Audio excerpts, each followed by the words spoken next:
I won't bless that guy, that son of a that son of a that poor son, that poor son, that son of a bitch. Okay, welcome to the Pro Crastinators podcast. I guess we're going. I guess we're live. I guess we're not live. This is pre-recorded. The pre-recorded call-in show. There was a bit. You know, there was a bit on Mr. Show called the pre-recorded call-in show, which was about, it was David Cross was the host of a show, and like just the whole show was just confusion over like people calling in and leaving effectively voicemails thinking that the show was live.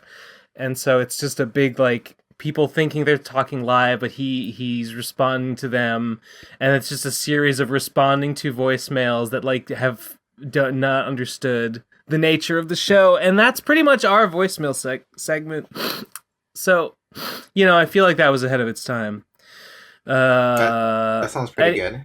I like Mr. Show. Well, it had its moments. It's actually kind of, a lot of it sucks in hindsight. But that's comedy. That's comedy.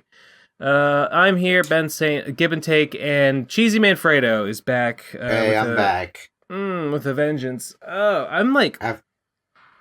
I'm feeling an acute sense of like tiredness that like makes me want to sneeze.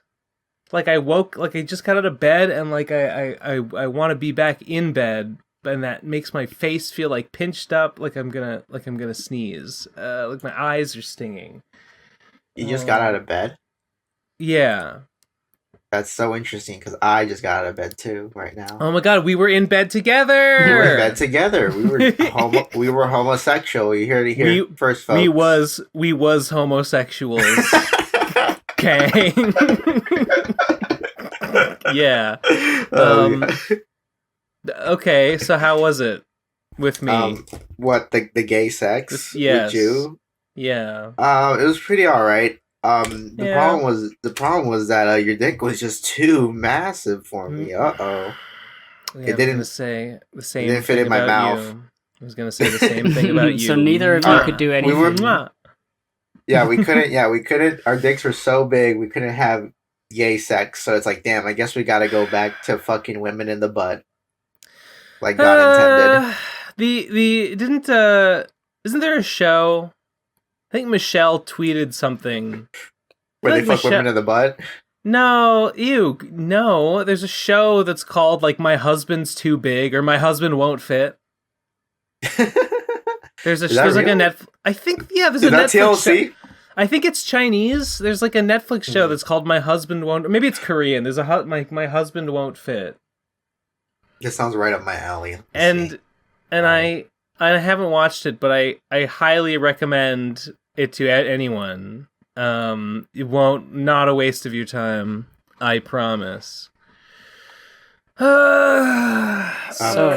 Kimiko and Kanechi meeting college, build a happy marriage together, but over time an unusual problem friends to the start relationship. Oh, it's a drama. Gib, save us. Yes, so my big announcement that many of you let's already talk about know that. Is my secret project was revealed to be Pumpkin Alley. Yeah. The fucking video game I'm making. Wow. I knew about it. Because I am a patron at patreon.com/giveandtake. Also, probably because we're on the show together. Yes. But both reasons. When did you first start talking about the secret project, Gib? Do you remember? Because it feels like forever. It has been a while. Talking about this. You've been working on it for a year, but I don't remember when you started like talking about it. I don't remember when I started talking about it. Maybe it was initially. Well, the project started in January 2021, and I was just like, it's time to start like making a video game, and I was like, that's what I'm gonna do this year, and like the initial idea was to make some sort of demo by the end of the year, I think that became the goal because I didn't know how long anything would take, and it seemed like it was possible. It wasn't quite possible, but then early this year, it was finally ready to be revealed. So it's been. Yeah, literally a year and a month or two since I started working on it. And there was a bunch of months in the middle We're- of last year where I was sick and unable to work. We're both game devers now. That's true. We're all game dev people. I guess this isn't Digi's anime podcast anymore. This is Digi. No, video this is game now podcast. Gibbon. This is now video. I was trying to call you Give and Take, but I pronounced it video game. It's my new This is name. I'm Video changing my Games. name. To Give and Take is now a dead name. I'm called Video Game now. That's my. That's my it. new No, name. it's still spelled Give and Take, but the G is pronounced as a V, and the B is pronounced as a D, and etc. And the T is pronounced as a G, and And so on in that order. We're Give and Take's video game podcast now. Yes. you heard of neo pronouns. Here are neo dead names. My pronouns are video/gay. Yes. So Um, yeah, if you have not heard and this is your first time, go to link in description, Pumpkin Alley on itch.io, free demo. Right, It's link a in the free description. demo to play. I would like everyone to play it in the world. I think I'm gonna do that later today. Give a question at the top of my mind. Seeing the trailer for Pumpkin Alley.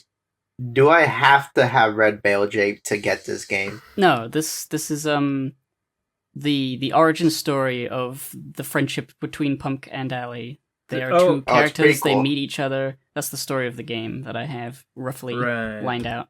Right. So it's a prequel, right? It's a prequel. I guess to I saw you. Okay. Yes. I saw you posted a drawing of Tiki on Twitter.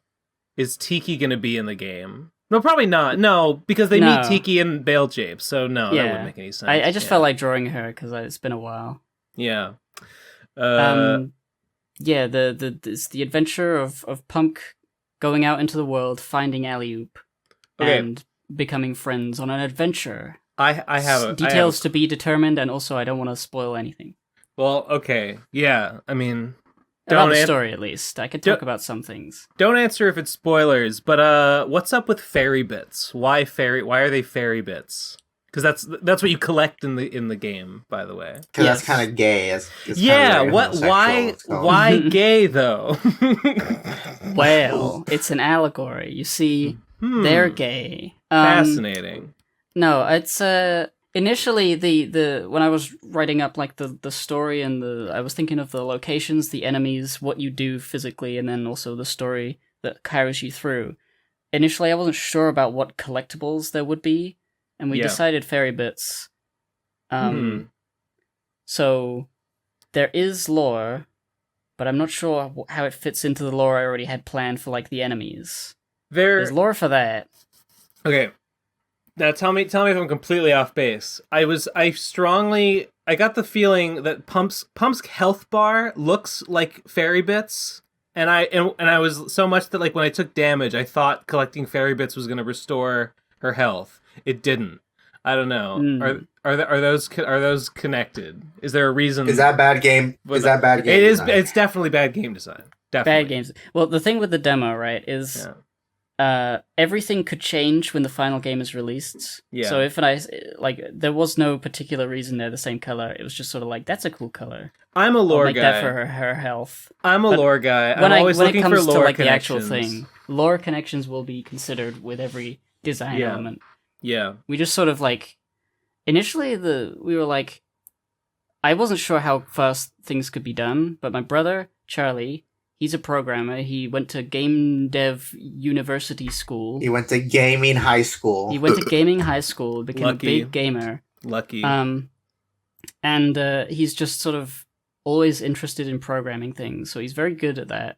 And so, like, the first month of working on it, we got quite a lot, like, of the assets and stuff working. Things that took a long time were, like, the camera and movement and a bit of the animation. The fairy bits were, like, one of the first things he made. It was just like, I'll make this little code, so when you go near them, they jump up and then swoop around to you. And it's like, it's really nice looking. Yeah. So there wasn't much design into, like from my end, like, what they're supposed to look like yet. Mm-hmm. So, you know. Who knows? That's pretty epic. You just made It him is. look. You Yeah. did. Well, he did some art, and you did like most of the art. I think the credits list him as doing like textures. Charlie makes most of the models, and Yeah. things like the trees and like the floor like cubes that you can like copy paste and make different shapes with. He drew the Yeah. textures for that while he was modeling them because it was easier than me like getting a UV map sent to me and then painting something on. Yeah. So those, and they're pretty good. And I did like Yeah. the textures for the bush and the flame particle things and the health bar, and I mean you can tell, I think, well, things that I've drawn. Yeah. I And think then so. I animated PUMK So this with my 3D animation knowledge. this is a demo, right? And this is like, how long is this demo? It Uh, took me maybe an hour to like. It took me less than an hour to like basically explore the whole thing, but then it took me like another hour to find all 250 fairy bits. How long do you imagine the full game to be, Gib?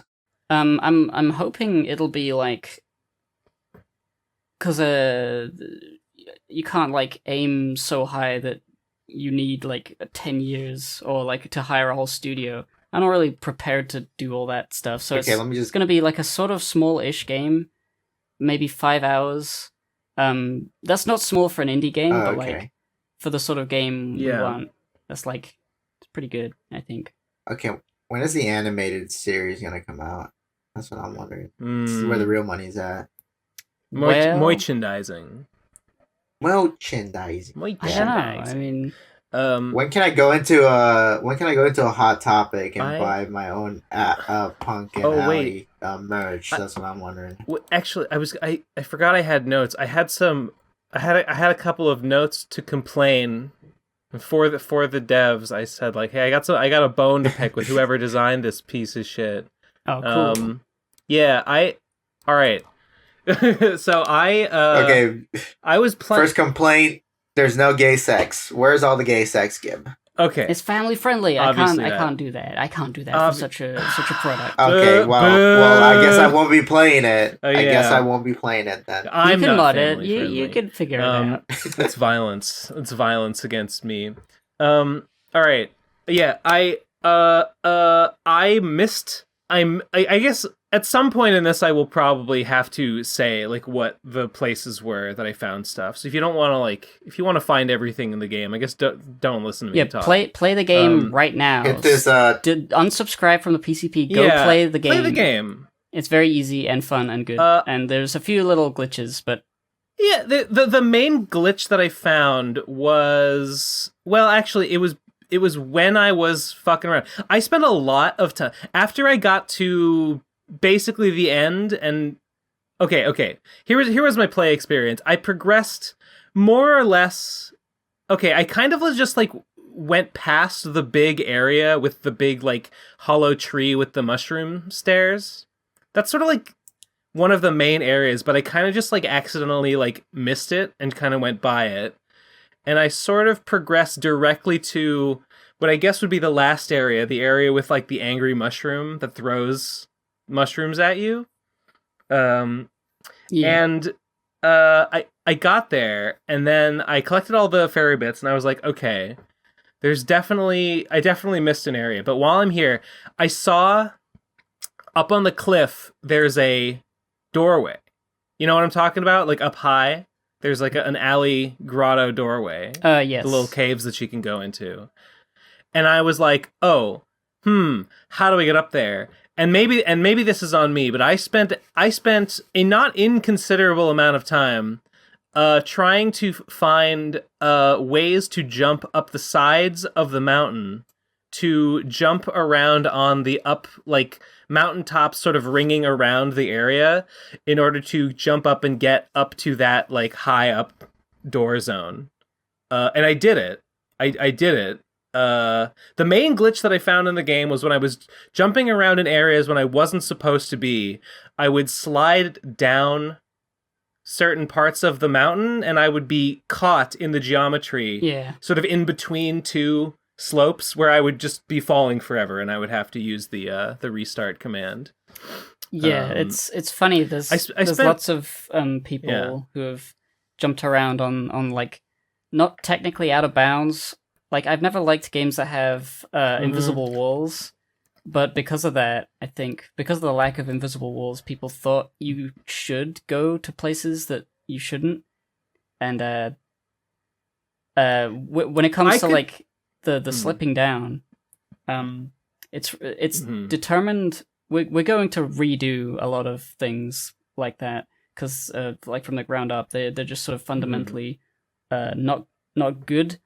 But like it you land and then it checks the angle of the polygon you're standing on, and if it's a certain height, you'll slip. But there's like a little grace period where you can sort of jump because some other thing was interacting with that, and we needed it to jump sometimes. It's a bit messy, so there's work to do in like understanding level design to like make it clear to the player where you should be going and where is no go, please, and also just making it harder to do it.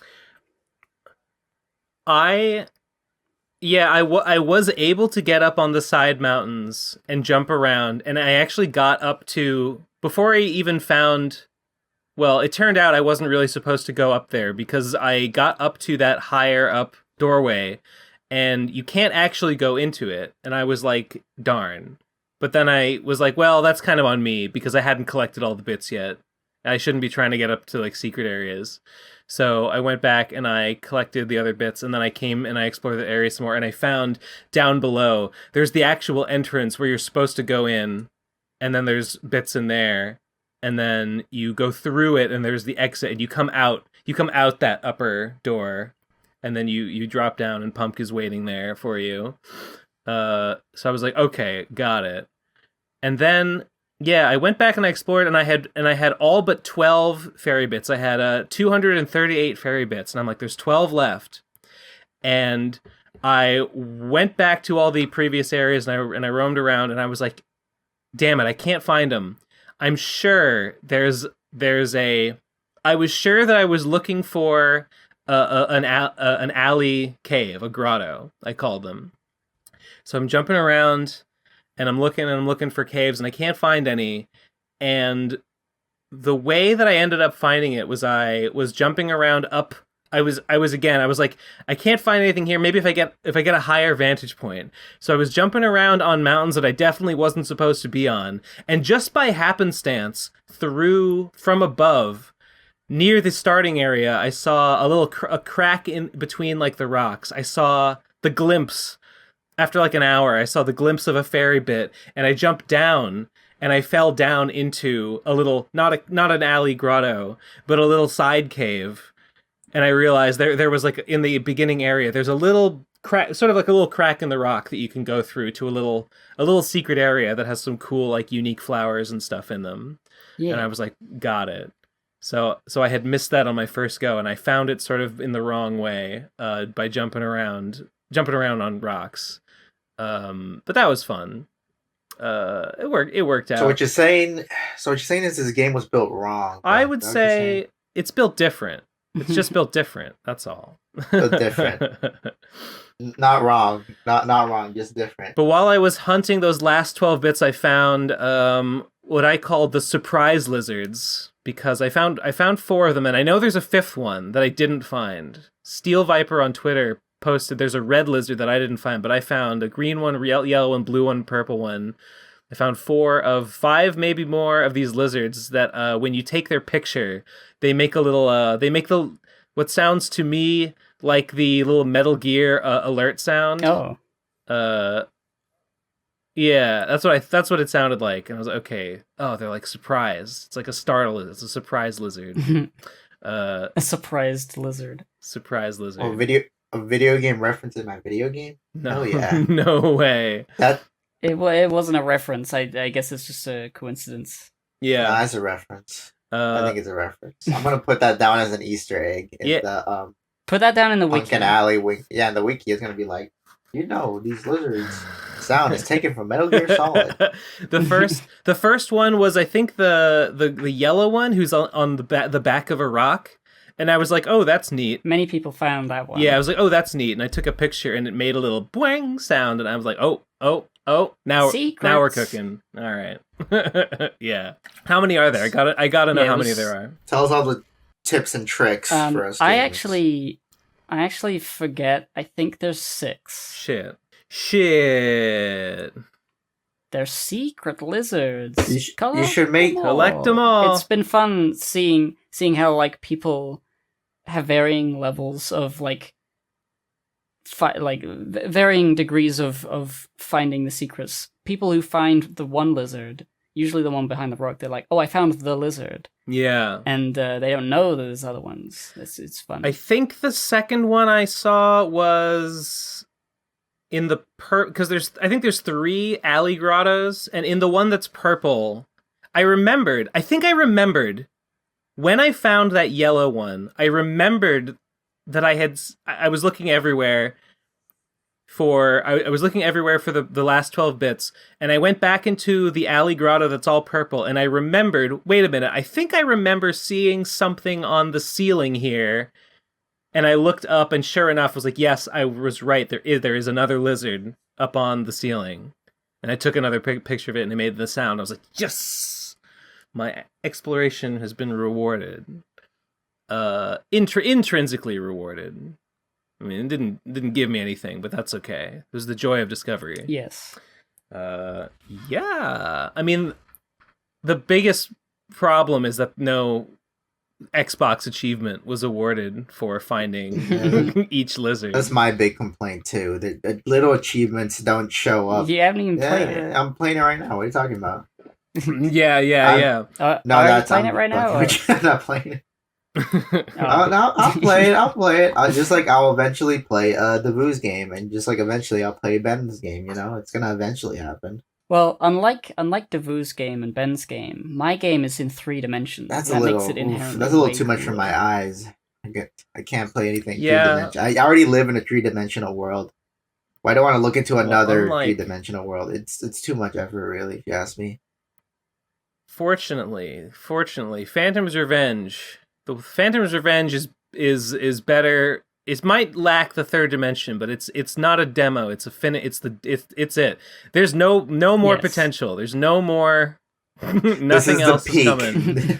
You've completely wrung it dry. I have wrung it dry. It's very frustrating. Very frustrating because you beat me as it has been looking increasingly likely that you were going to, and it makes me really mad because Phantom's Revenge is done. It has been done for weeks, maybe more than a month now, and I'm just drawing panels. This week I am drawing. Just last night I'm drawing the final scene. Not the end scene, not the ending, but the final scene of Slime and Punishment that I had envisioned in my head. I'm drawing that, and it feels weird to finally be drawing it after I imagined it for so long.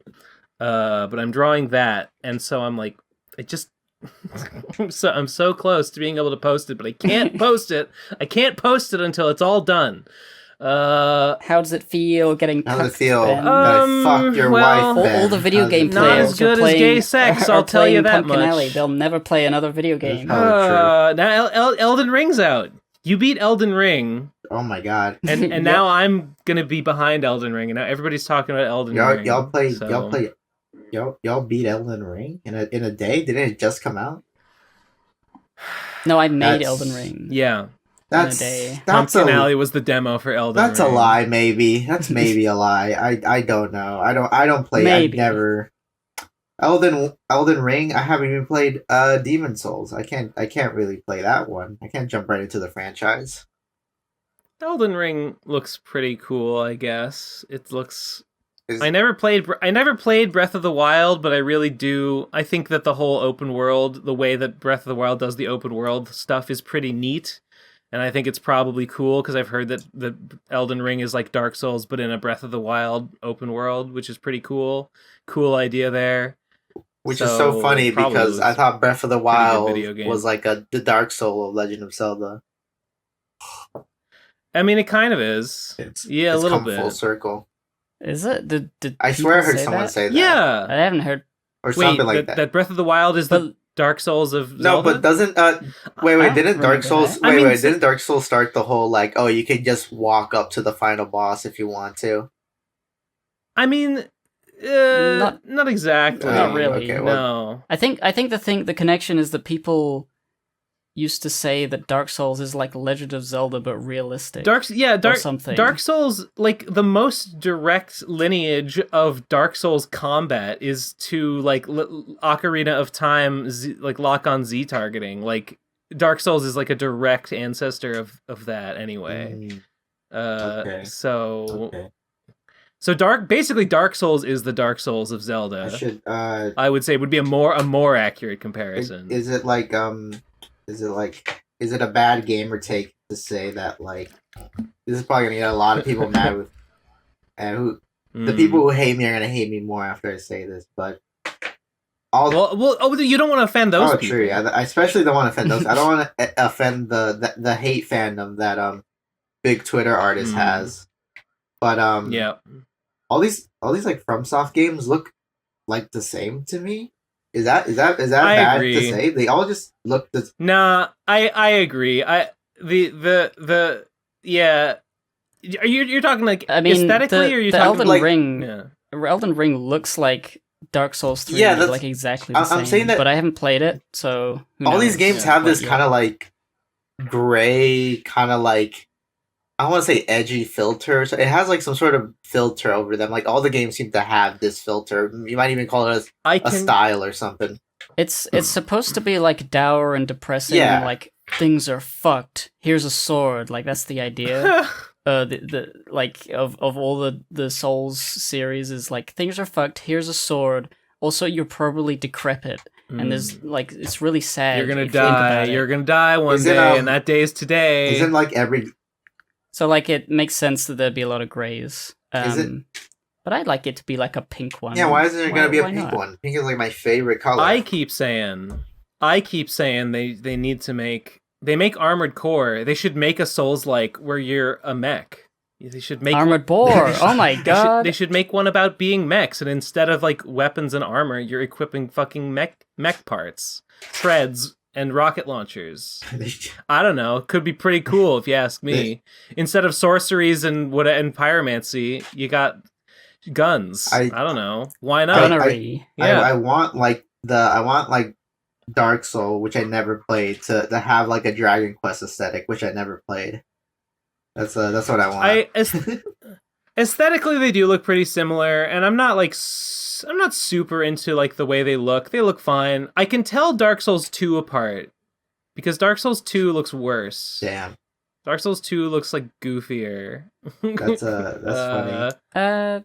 There's a few nice places in Dark Souls 2. It's not like overall. Yeah. Overall, I don't know exactly. It's just it's the models, different feeling. Something about the character model, and maybe the enemy models just looks. I feel like maybe it looks cartoonier. In some way. I don't know. I don't know if I've ever heard that take before a game, but that sounds interesting. Yeah, I remember thinking when you have like a lightning weapon, the way that in Dark Souls 2, like when you apply lightning or something to your weapon, it doesn't just have like a lightning bolt effect, like an electrified effect. It glows, it turns like a stupid, like bright primary color, like, oh, it's yellow now. It's like, ugh. I hate that.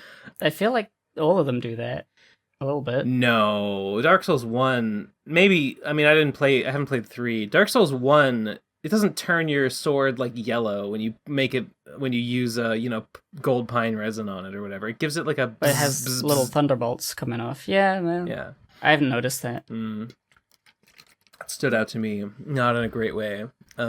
Anyway, who cares about Elden Ring? Yeah, Pumpkin Alley. Yeah. If you got any more game development thoughts on that, I have many things to say because it's been like, I don't know, a year that I've been like talking about it but not talking about it. Yeah.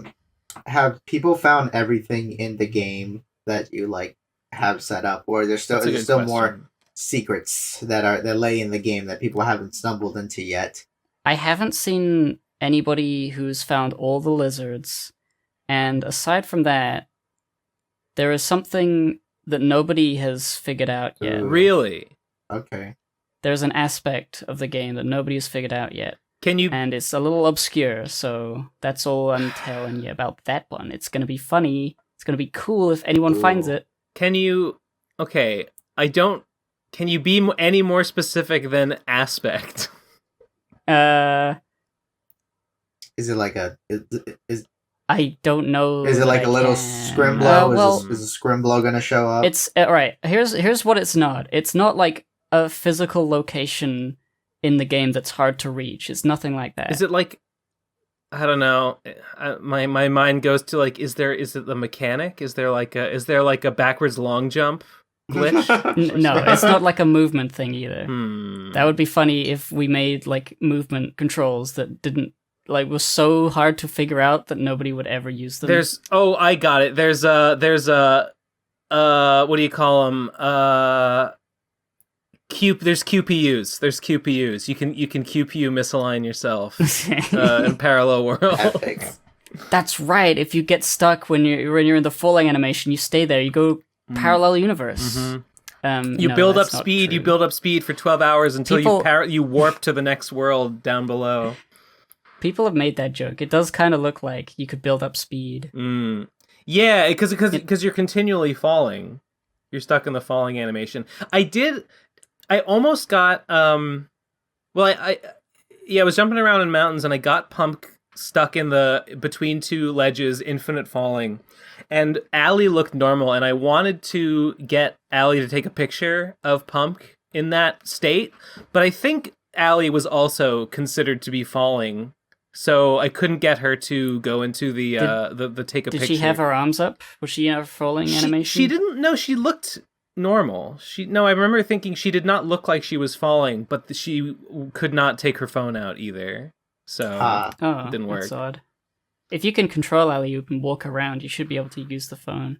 I think I could maneuver her a little bit, but she was also stuck in the ledge. But I could sort of move her. I could sort of like wiggle. That makes sense. Wiggle her a bit from left to right. She's got a thing. She's got a thing where like if she's moving too fast or something, you'll be forced out of the phone mode. Or I haven't tried this. I think it's you throw alley-oop. No, that wouldn't work. There's something to do with like when you can pick up and throw. If you didn't know, you can pick up and throw alley-oop, and she bounces like a bouncy ball against objects, and it's funny. But like if she's using her phone and she gets thrown, but you wouldn't be able to do that. She breaks her phone, and then you can't use that feature no more. She's forced out of the phone mode for various little reasons like that. I think is the main thing. I don't know. I don't know if this is an intentional bit of like developer comedy, or just bad conveyance. But it's probably the second one. Oh no, different thing. I'm talking about the first alley grotto that I found. There's a sign right outside of it that says like, you can return to PUMK at any time by pressing, I think it's Shift. I didn't try it, but I came back later, and when Allie goes into the grotto, no, you cannot. You can't. You actually can't do it while she's in the cave. Only when she's out in the overworld, which makes sense, and I get why you wouldn't want. Because if you could do that, then you would become PUMK again, and you would be stuck without Allie. She'd be back in the cave. Yeah. The reason we did that was because when Allie is way away from PUMK, she'll teleport to her if you're playing as PUMK. Yeah. And it was like confusing and difficult to like account for Allie being in the cave. And if you accidentally switch back to PUMK, and then suddenly Allie like teleports to you as PUMK, you'll lose all progress you had in the cave. And we didn't want that, so we have like cave zones where Allie is unable to switch back. Yeah, she has her little moment, and then she gets out. We might rework that because. It is funny, I guess, that you are immediately told you can switch back. Don't worry about it, and you actually can't. I think it's fine when you're in there. It didn't like. I mean, it would not have frustrated me.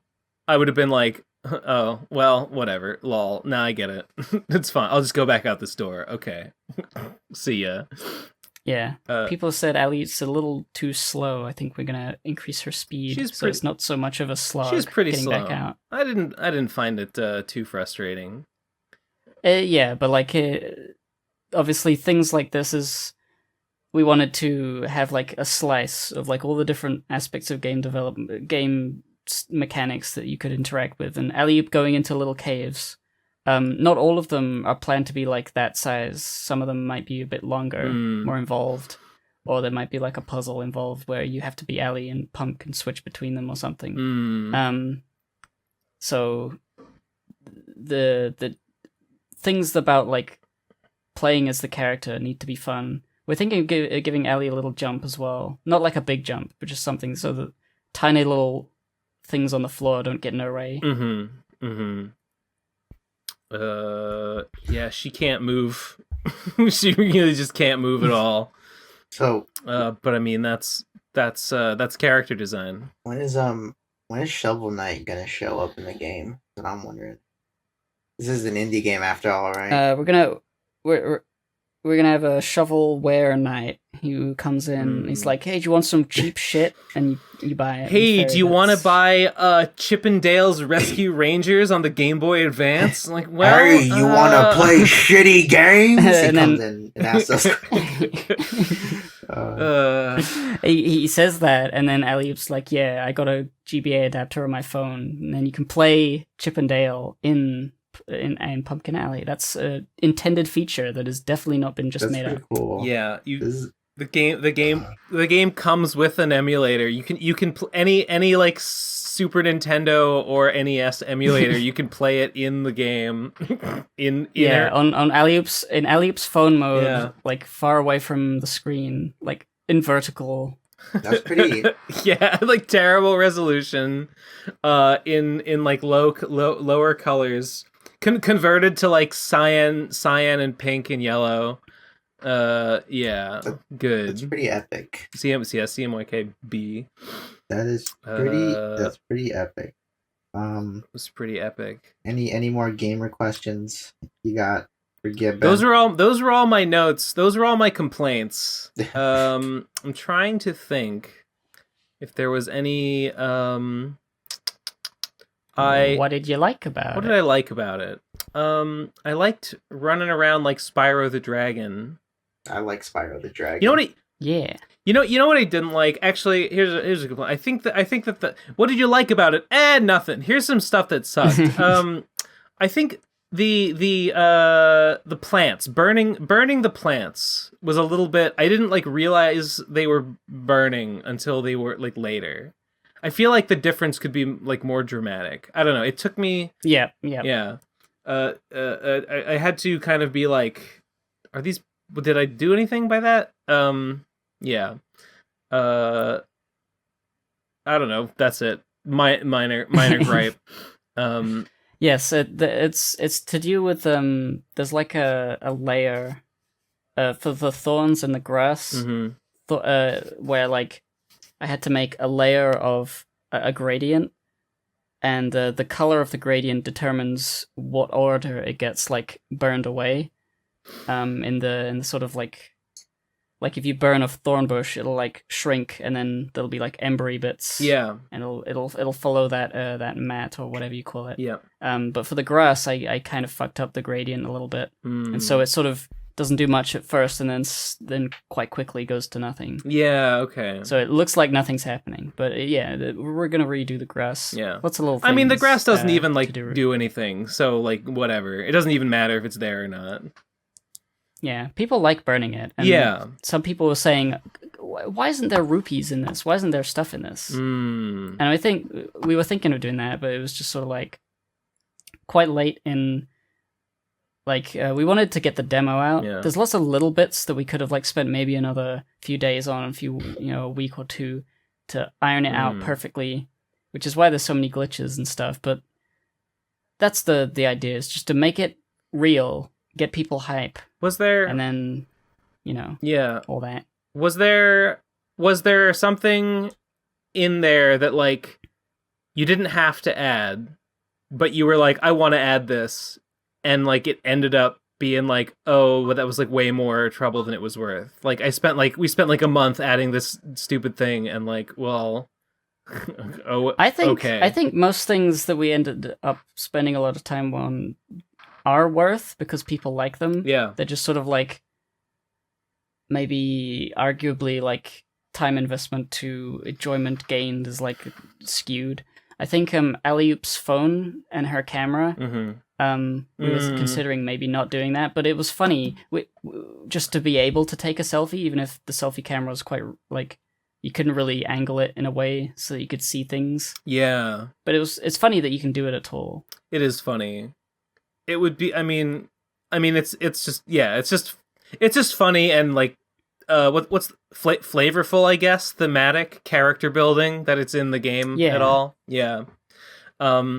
I think I've said this before, but this was a lot of my experience with Phantom's Revenge is being like, hey, I got a little funny idea for something I can add. Haha, wouldn't it? Yeah, whatever. Hey, I'll just do this thing. And then it takes me like several weeks and I'm like regretting it. And I'm like, why did I do this? Like, why did I decide to add floor reflections? Why did I decide to add like, a dynamic blood splatter on like the walls and stuff?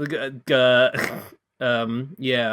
Yeah, there's definitely moments where I'm like, how about this? And I say to Charlie, would it be like a big load of hassle and terrible coding nightmares if we did this tiny little thing? And he goes, like, yes.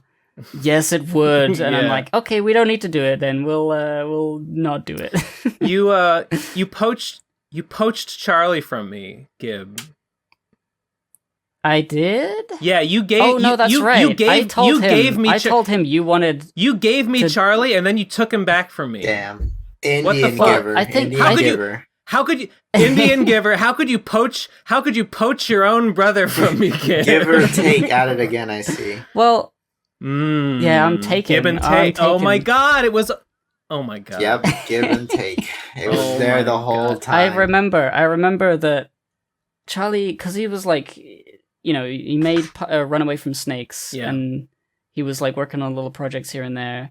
And I was like, okay, Tom does game development work. Maybe you should talk to Tom and like do things. And that never really happened because Tom wants to be in control of his thing, and they didn't really talk. So I was like, whatever. Yeah. But Ben, you were talking about making a game. Hey, Charlie. Go talk to Ben about this thing. He wants to, his thing. Yeah. And then apparently you didn't get back to him, so it's just like, I don't know what to do. Yeah, I was got anything else happening? Yeah. I was a bit of a dick. I didn't get back to him for a while because I think I've said this before. I sort of told him this was when I had not even really started working on the game, but I was like, I think this was when I was working on the S revert animation. I was like, but I know I'm gonna make the game.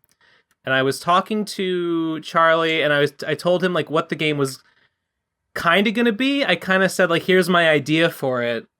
It was pretty rough at the time, and he was like, hey, I prototyped this thing. Like, what do you think? And it was not exactly what I had envisioned. It was something a little different. It wasn't like a straight up. So you just ghosted him after that? I did eventually get back to him. It was I didn't know what to say because it was like this is good and all, but it's not what I was picturing, and like what do I should I just say like no, or should I just be like, hey, change it, or should I? And I think I just wasn't sure what I wanted to do. And I think eventually I decided like I kind of just want to make it myself. Like I'll just fucking do it myself. Then so I hope Charlie. I hope. I guess it all worked out. Yeah. Yeah, I mean, it's really just a thing of communication. Yeah. It's harder to communicate through Discord with messages and stuff. Than it is for me to just go up and talk to him. Like when we're developing the game, we're in the same room. He's coding things, and I'm like either drawing or like fucking around thinking. Yes. And then we like have discussions about how do you think this should work? And like, okay, let's think. Conveyance.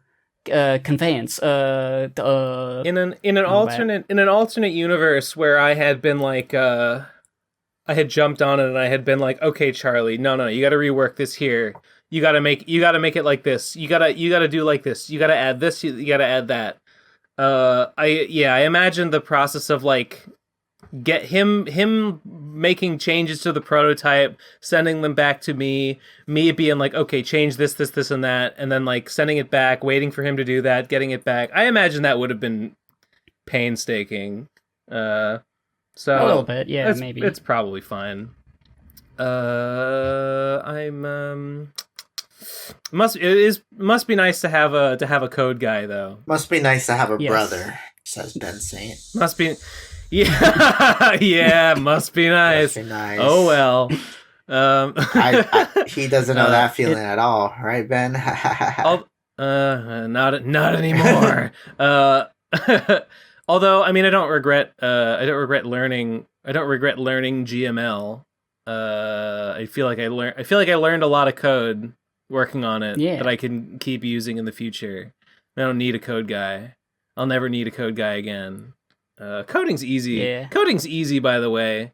It's literally just looking up you literally just Google how do I do this, and there's someone wrote. It's like you type this and you go, okay, thanks. Yeah, fixing a car is kind of easy. Just Google how to fix a car, and then it should just tell you right there. I mean, unironically, coding is like fixing a car. Only nothing happens if you fuck it up, and you can just keep trying until it works. So yeah, basically the easiest thing in the world. Okay.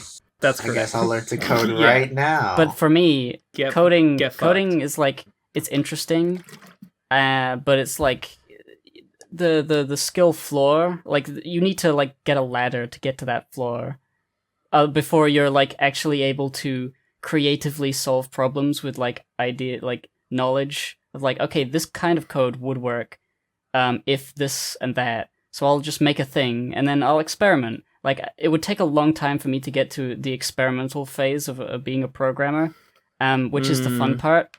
And copy-pasting stuff only works if someone else has done it, and if you're trying to make something specific, it's sometimes not easy to find that, or at least not a good teacher. I'm thinking about it, and I'm realizing that I am a genius. Because yet again, how many times must I have the same revelation over and over again of what a genius I am? Relatable. How many different fields? So relatable. How many different mountains must I conquer before I'm finally finished already? It was just like in Vapors, I had never made a comic, and I was like, well, I guess I'll just do it. I guess I'll just start working on it, and I'll figure it out as I went along. And then I did. And then same with Phantom's Revenge coding. I was like, well, I'm just gonna start making it. Like, I don't know what I'm doing, but fuck it, I'll just figure it out. And I did. And I just keep hammering away at it until it's how you want it. And in the process, you discover how to do those things, and then you're like, well, I did it. It is definitely possible, or it would have been definitely possible for me to make Pumpkin Alley by myself. Probably. It just would have taken like 4 years instead of like 9 months. Right. Yeah. 4 to 5 to 6 years. It would take a long time. I guess Charlie has been learning to code for a long time, or pretty long time. He went to uni for 3 years for it, and also he's just been like extracurricular, like coding all the time. I don't think he loves coding, but he loves making games and being interested in like trying to find out how to do things. Yeah. So you went to coding university and you went to PCP university, and finally you brought both talents together to fuse and make this ultimate product for the masses. Yes. Epic. PCP is only game. It's only game people now. Damn. I can't watch it no more. Forever. I can't relate. Yeah. Can't relate no more. Tech bro. Once you become a game developer, all of your comics disappear. Damn. Yeah, they're swept away in the tide. Sorceress Lost, where is she? She's gone. Yeah, true.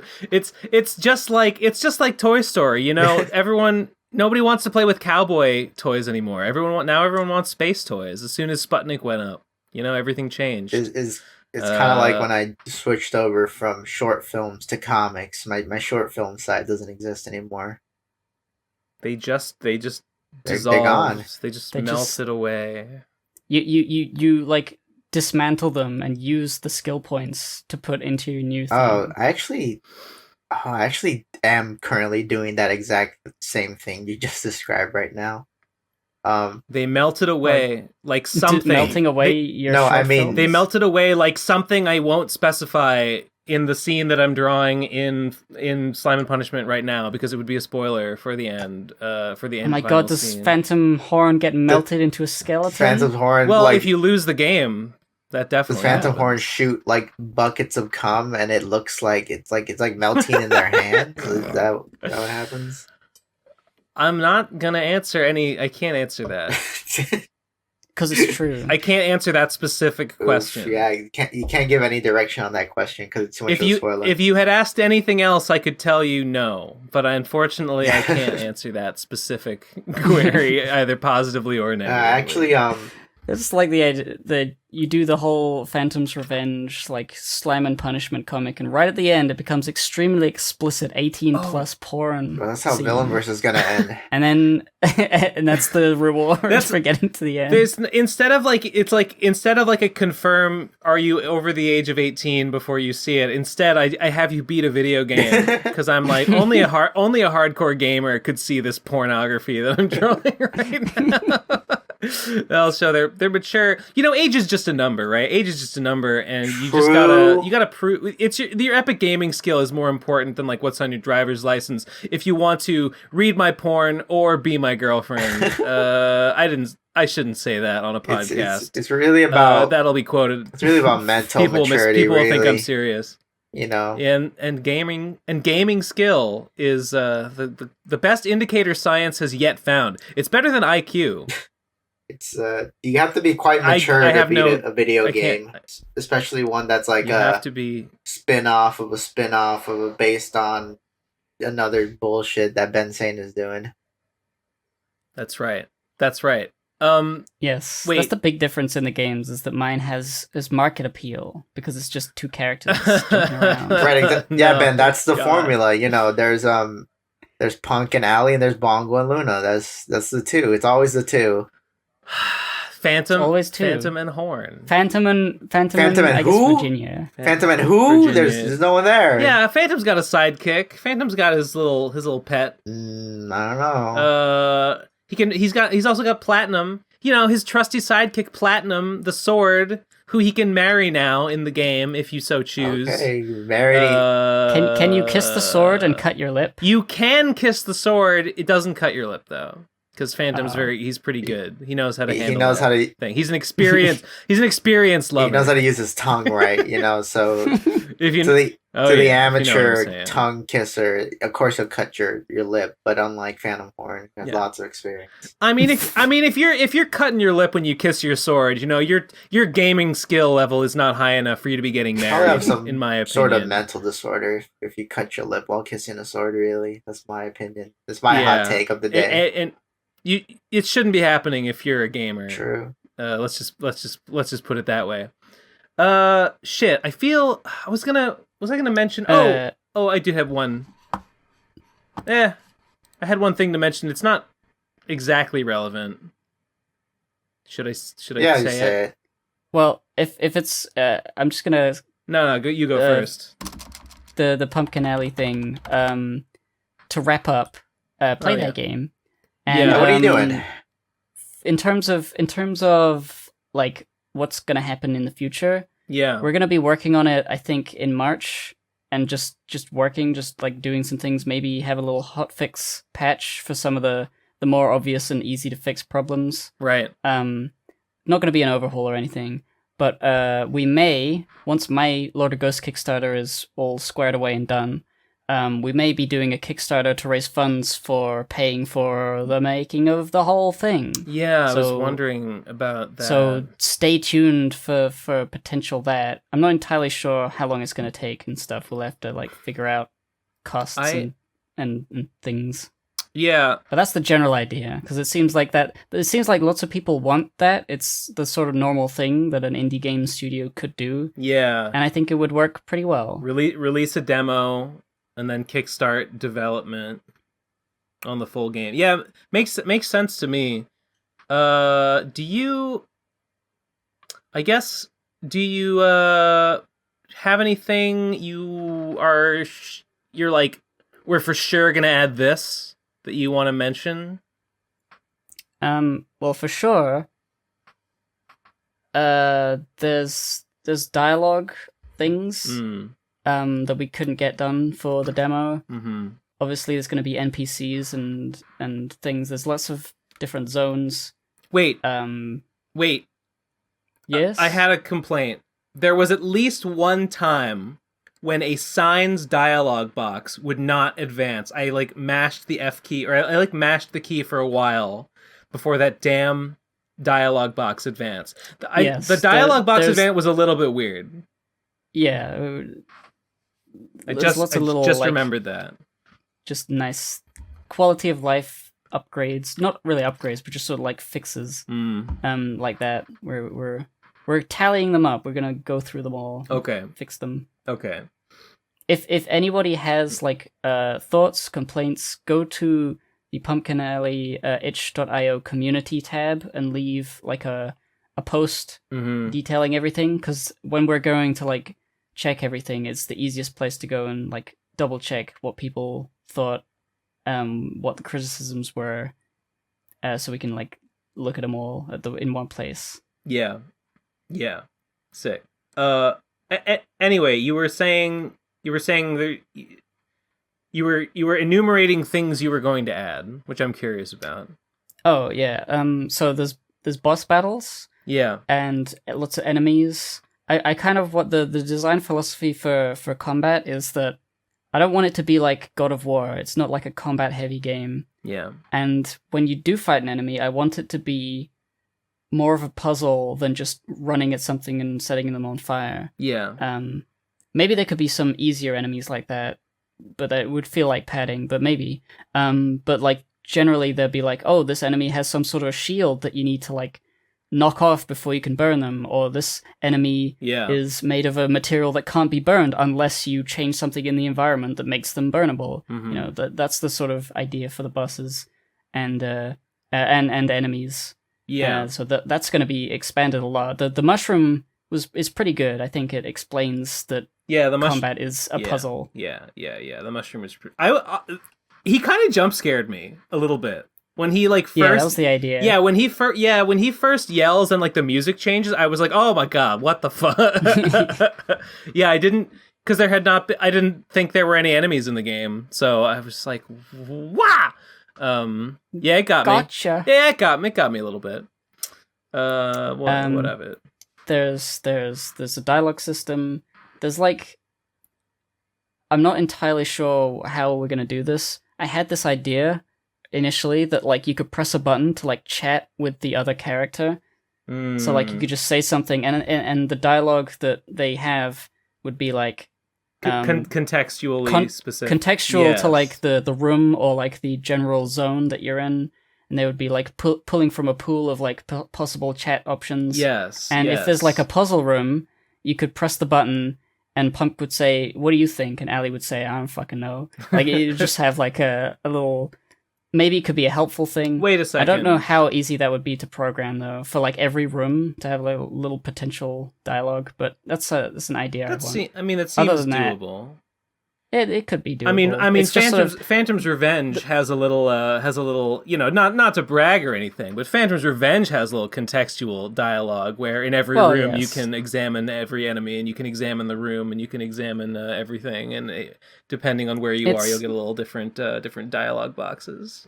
So there. It's the issue is one, if a dialogue box appears on screen, are you still able to move, and will that halt the flow of platforming? And if it doesn't halt the flow, will it get in the way of visually, because they don't speak English? They go blah, blah, blah, blah, blah, blah. They're gonna have a Animal Crossing or Okami or Banjo-Kazooie is the one that jumps to mind. They're gonna talk like that, so it's gonna have to be in text. Right. And I don't know how that's going to fit with gameplay necessarily. But there's definitely going to be dialogue scenes where there's a threshold and there's a kind of a cutscene. where they talk about the story or whatever, and they talk to an NPC or something like that. Does Allie talk in Balejape? In Balejape, there's like a few moments where they speak, but like there's no like quotes in the text. The text underneath each image is like the narrator saying what's happening. Or like, if you are PUMK, you do this and you do that, and you say to Allie, that's fucking sick. But like, they don't have like speech bubbles, and there's no like quotes at the bottom to be able to tell. But there is at least one place I remember where like Allie and PUMK have reunited after Run Away from Snakes, the game and panel, and they're saying something about stuff, and Allie has her phone back. Excellent. So they speak. Do I gotta play Run Away from Snakes before I get into this? Yeah, you have to play Run Away from Snakes, or the game won't make any sense. You gotta read Balejape and play the Run Away from Snakes panel, which is a video game panel that is a panel of the comic and also a video game. It's an endless runner. It's fun. It's kind of hard, but it's a fun little thing. It's a lord. Is there still a leaderboard for that? I think that broke. That part of the thing was so confusing and terrible idea. When it broke, we were like, no, we'll leave it broken. You know, it's fine. It's fine. Yeah. I mean, it was fun. It was fun to fuck around with while it was happening, though. Yeah. Epic. Yeah. That is pretty cool. I had the thing I was gonna say was I had an idea for the eventual book form for Slime and Punishment, which, by the way, I guess I'll be curious to know when you're gonna do a Kickstarter for that, because I'm gonna kickstart the book, and I don't want to run our Kickstarters at the same time. So yeah, sure. I mean, it will depend on first. I think March is gonna be my Lord of Ghosts Kickstarter backer reward. Like, finally finish all of that stuff, send them off. Yeah. And then it'll be either during March or in April, figuring out the Kickstarter and then maybe launching it sometime in April, I guess. Yeah. But I don't know yet. It'll depend on how long it takes for me to do all the Lord of Ghosts stuff. Yeah. Well, I mean, I guess I'd see no reason. I guess I'm gonna try and run the Slime and Punishment Kickstarter as soon as I can. So maybe, I mean, I might kind of like finish the comic and then basically immediately try to, figure out how I'm gonna print it. And then it'll just depend on how long it takes me to settle on, like, okay, this is the final design of the book. These are the printers I'm going with. Okay, yeah. So that's what that depends on. But anyway, I had thought, right? I had envisioned Slime and Punishment as being like the Problem Sleuth books. I haven't read the Homestuck books, so I don't know if they're the same. But the Problem Sleuth books generally have 4 panels on a page, and then at the bottom, Andrew Hussey has a running commentary where every page he has little notes about the panels. And I was gonna do that, but I think a lot of pages I could, but I don't know if I have something to say on every page. So I think it actually might be better and maybe also funnier. I think the way I might actually end up doing it is to have like an index section at the end with footnotes, like Infinite Jest. Infinite Jest has like the whole book is full of like little asterisks that lead to the back, and there's a whole there's several chapters worth of like notes and indexes and like little side stories that relate to whatever. So I think I'm going to have an index section where I will have little asterisks that will direct you to a part where I explain like this is why this was the context that made me add this to the story, or oh yeah, the player avatars that are depicted on these pages are these people, or doesn't the Homestuck books do that? I thought they did do that, right? That they would have the little commentary. I don't know. They do. I have some of them. Word. They have a little index They have an index section? No, not an index. No, they have the commentary. It's like right on the page, right? Right on the page at the bottom. Yeah, I just explained that my original idea was going to be that, but I think I want to have it in a. I want to have footnotes in their own section, like annotated almost, right? Yes, because it definitely needs it. It definitely needs that for certain things that might be a little confusing or something. Like in the index section is probably where I would put. For instance, there are some panels there are some pages of it that are me recreating or like pseudo recreating drawings that Chris Chan did, and I would probably like have a little asterisk that would direct you to a page in the index where I'd be like, yeah, here are the original images that these panels were based on or referencing or something like that. Because I couldn't fit that in a footnote. You should do it that every time you mention Chris Chan, you write another like little mention right next to Chris Chan's name saying, yeah, I know they're in jail. Yeah, I know about the terrible things he did. But add that every time. In a book, I leave a little footnote that's like, yeah, please don't comment telling me about the Chris Chan being in jail. I know. Please, and then at the end of the book, I should put, please like, comment, and subscribe. Ring the bell. Yeah. And then you should Yeah. Okay. You should drop off the book at a random bookstore, and then people be like, "What the fuck is this? What the niche hell shit bullshit internet bullshit is this?" That's the brand. I guess that is the brand. I'm just allergic to mass market appeal. I would be You know what? If anyone actually liked my game, I would be disappointed in myself. I would hate them. If you like my game, fuck you. Fuck. You're an idiot. I made that game specifically to attract the kind of people I hate. So if you like it, that means I hate you. I made that game specifically to be... I made the game specifically to be fun on its own, in a way that people that had not read the comic could enjoy anyway, but in a way that is also sort of very strongly gesturing towards, hey, check the comic out. Hey, you should read the comic if you want additional context on like what's going on in this game. You don't have to read the comic, but like you should read the comic though. Please, maybe. Please read the comic. Please read the comic. And please watch this TBBAP Plays Let's Play. It's very important to understand. No, that's not. Things aren't gonna make sense if you don't. Even I would not. Even I would not expect someone to watch TBBAP in order to understand the context there. All you need to know is that he is a. All you need to know is that he is a MLP YouTube reviewer, cartoon. You already lost me. You already lost me. I'm cartoon confused. avatar in the side of the video avatar. That's all you need to know, and you don't actually have to go and like experience it. It's self-evident everything that you said. I mean, you can just see it. You can just see it in his face. It's like. He's got that YouTuber in the corner face. He does, right? That's me in the corner. That's my MLP Sona ranting about episodes of My Little Pony. I'm drawing his... Losing my subscribers.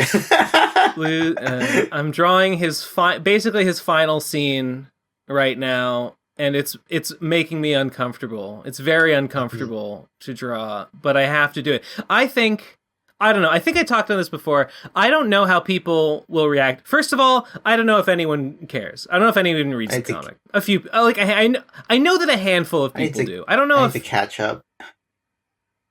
I'm reading it on Twitter, I am, at least. I mean, okay, so that's after you drop the little animation for what I thought at the time was the finale, I was like, oh well, no more of Simon Punishment, I guess. And I'm like, oh wait, it's still going on, huh? I called it the finale, even though I sort of knew at the time that I knew I was going to make the game even then. So I don't know why I called it the finale, and then I thought, the game must be like the extended finale. It might be the finale part 2, but not really. It's interesting. No. The game was always going to be the true ending. But I'm drawing the finale. I'm drawing the final scene, and it's very uncomfortable. And if anyone cares, I wonder if they'll. I think on another episode I said like it might feel very different to a reader than it feels to me. A reader might just read something and just be like, "Oh, lol, that happened." And me, I might like feel it differently, and I might be like, I don't know. I think it might be different. And to me, I'm drawing it, and I feel discomfort. I feel disquieted. I feel. I don't know. I would even say being like really good. I would even say personal. I would even say horrified. I would say you feel horrified. silence. You feel deplatformed.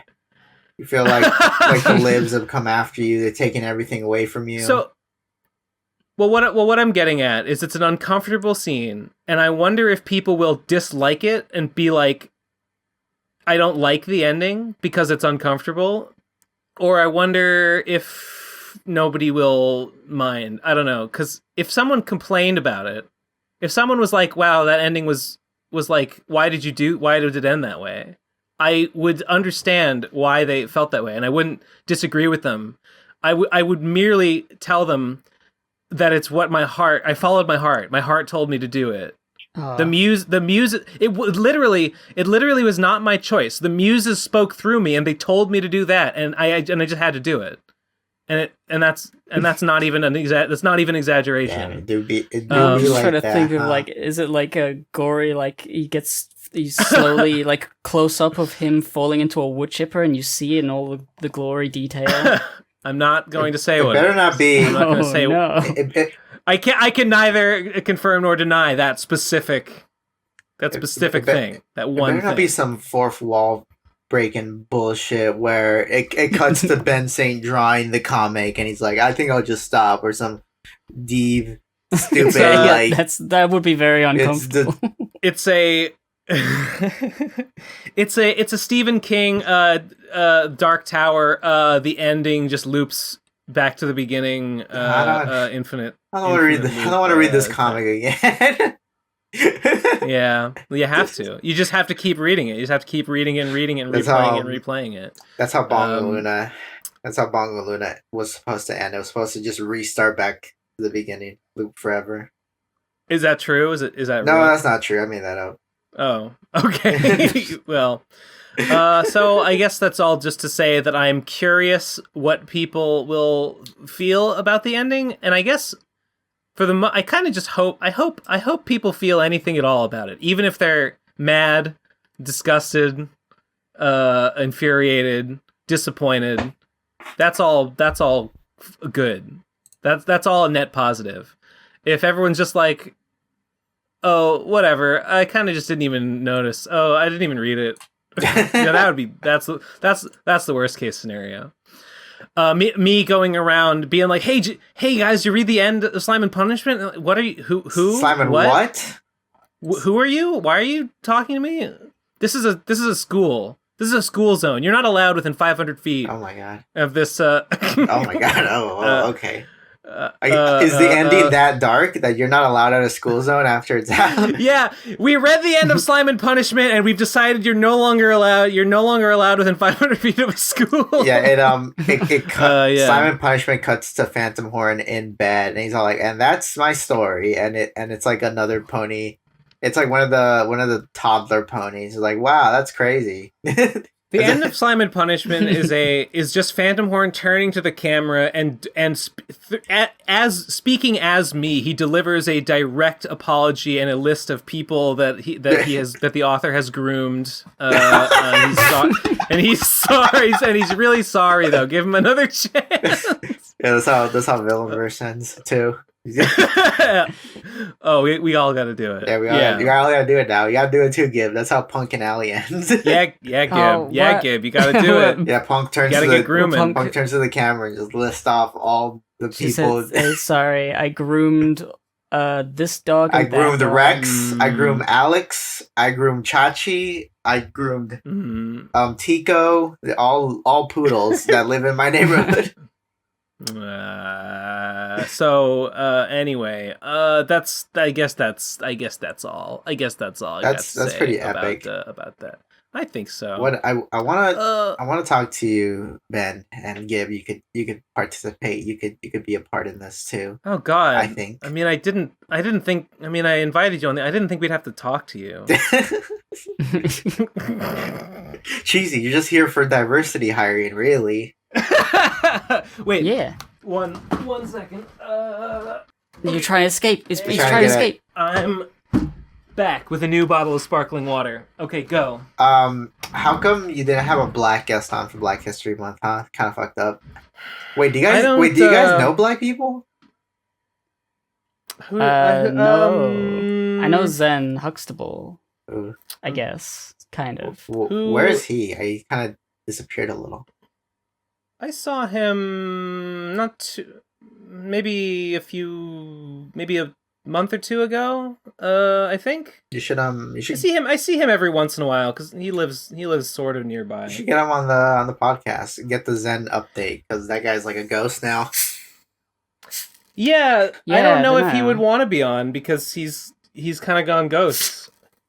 He's kind of gone in the real world. He has a band or something. Really? He Pretty cool. He is in a band. It is cool. I saw them live. They were great. That's epic. That's cool. Oh, never mind, dude. Fuck podcasting. Yeah. Exactly. It's either you get in a band or you do a podcast. You can't have both. It's too much. But I want to. I chose wrong. Bet on the wrong horse, like you always do, Ben.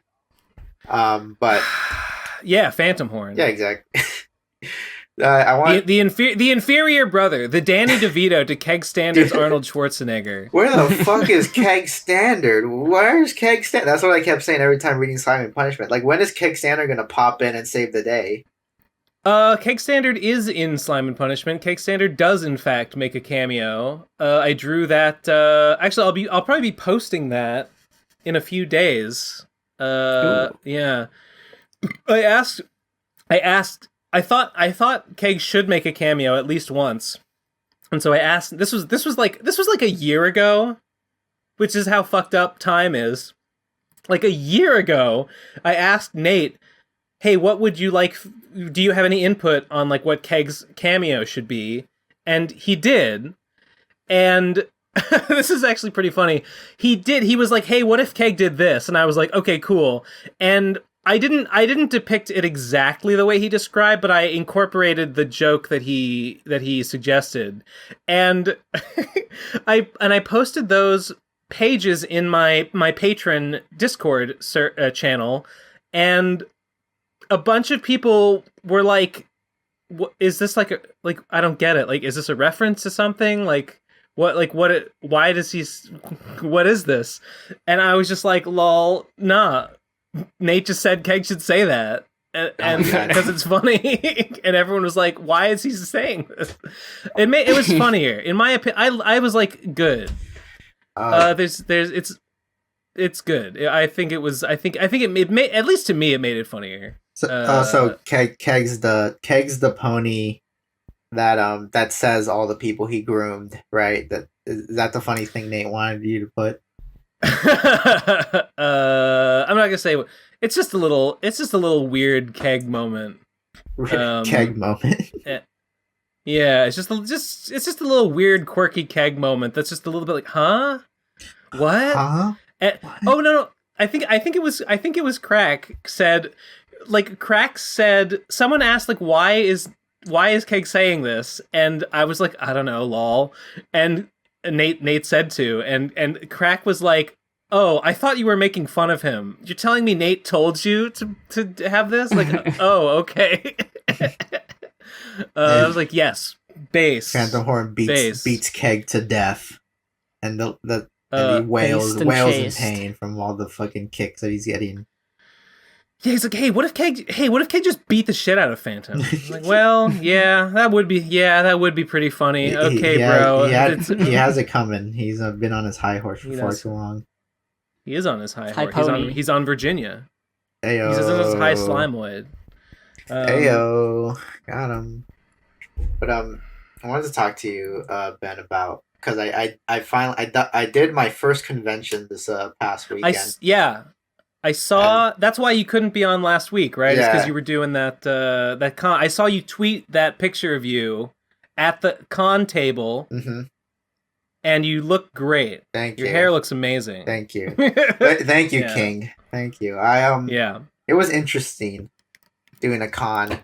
And I sold like half of my inventory when I was pretty good. there. Yeah. It was like I still have not done a full con. I've only done that mini mice like pseudo con table outdoor thing. Are you gonna which is not quite the same. Are you gonna apply for the full one once registrations are open for that? Or oh god, I didn't even think about that. Yeah, I want to do it again. Epic. It's probably too late. Shit. Fuck. Huh. Wait, I gotta Google. It might be too late to do that. Mice convention. Mice 2021. No. Okay, it looks like they have not scheduled one for Mice for 2022. Okay. So okay, it's fine. No, okay, I'm not. You too should check on the website, see if like applications and just. Well, I don't think so because they haven't. Yeah, they haven't even announced one for 2022 yet. So, because in the last year, I wanted to do it, but like, table space was booked like immediately, so I missed my opportunity. So I wouldn't have even been surprised if I had gone and like it was already too late, but it's not.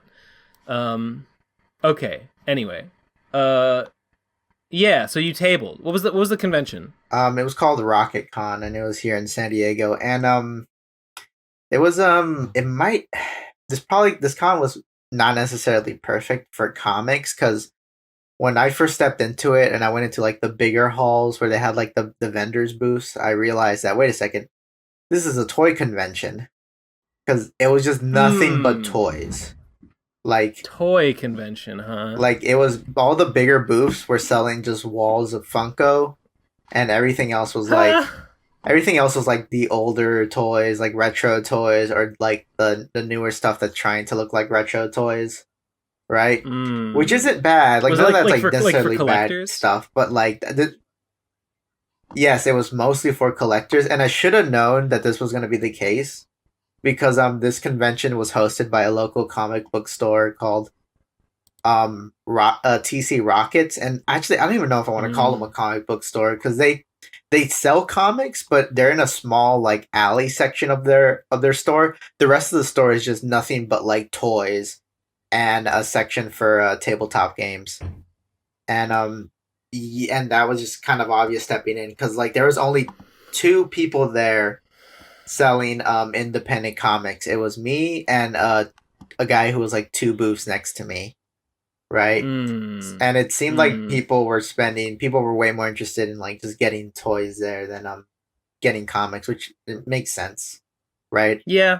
Also, yeah, fair enough. Yeah. Also, but what was kind of annoying was that I was in the artist alley with my partner, and it was the room for the artist alley was kind of like it felt almost like conjoined. The convention didn't really do a good job of like making the way people walk into the convention seem natural, because the entrance of the convention was actually like the exit, even though it was like at the front of the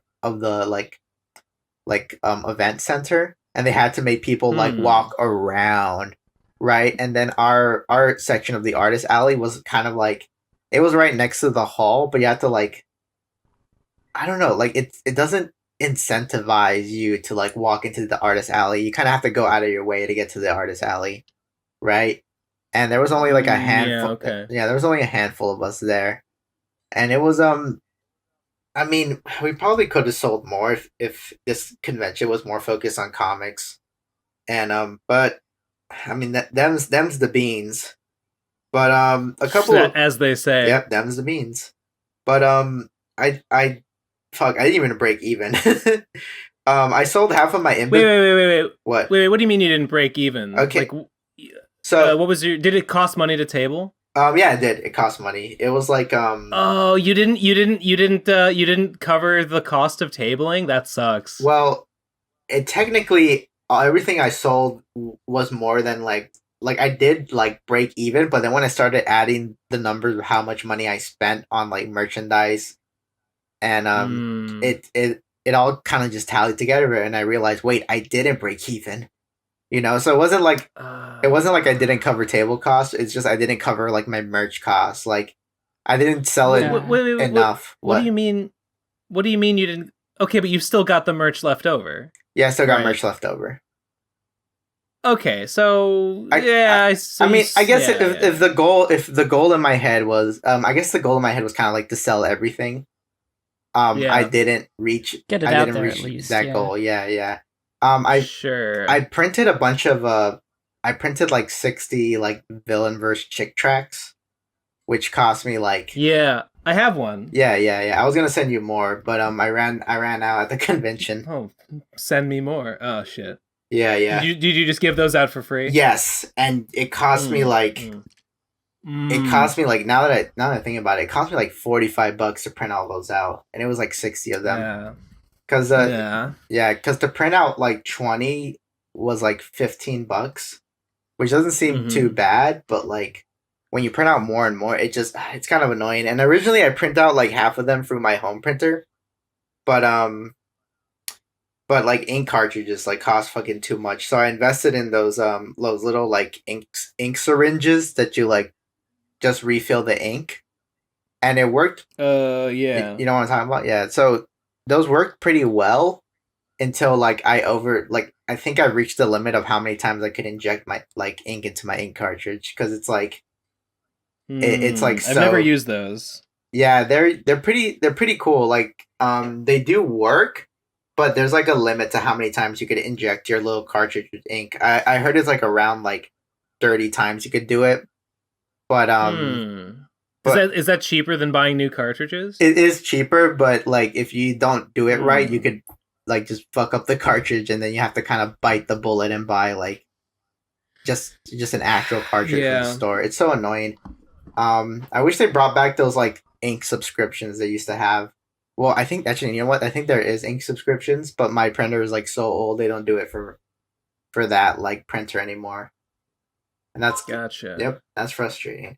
But yeah, if you tally the cost of how much I spent on the merch, the little chick tracks, my stickers, I did not break even, and that was kind of very frustrating after the convention, because like it felt like I also did like little like ink commissions. Like I would draw like just someone's character in my sketchbook for like $25, and that did pretty well. I got like 3 of them.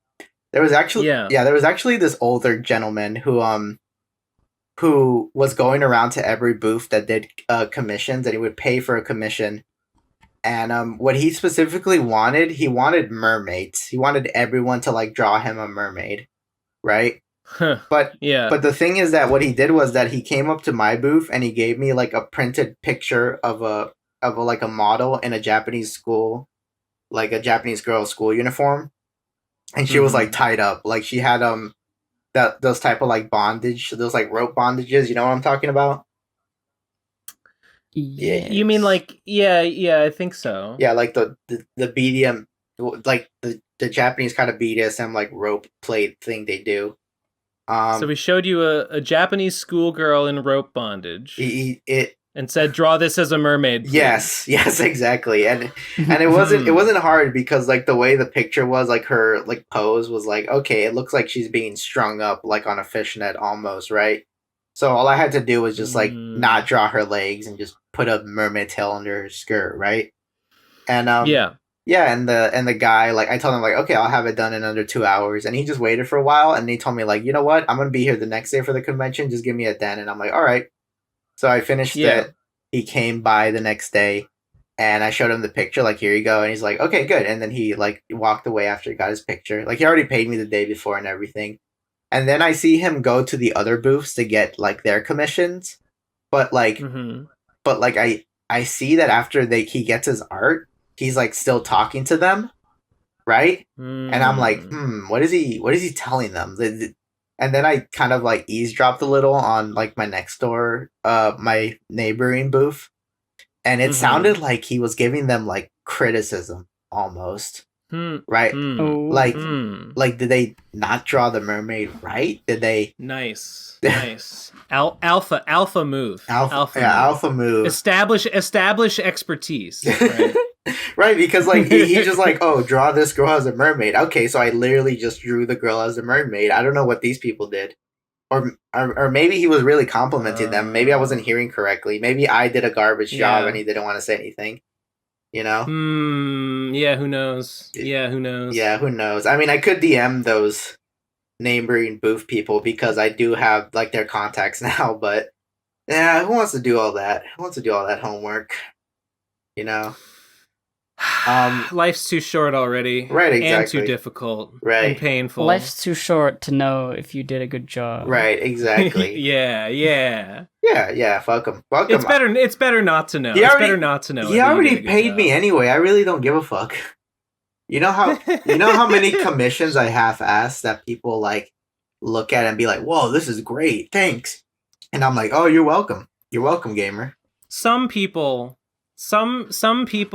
are just more. Some people have very specific tastes, and some people are just happy to see whatever it is. He didn't draw their mermaid tail fishy enough. It's like this looks more like a manatee's tail. I kind of want more of a fish's tail. Exactly.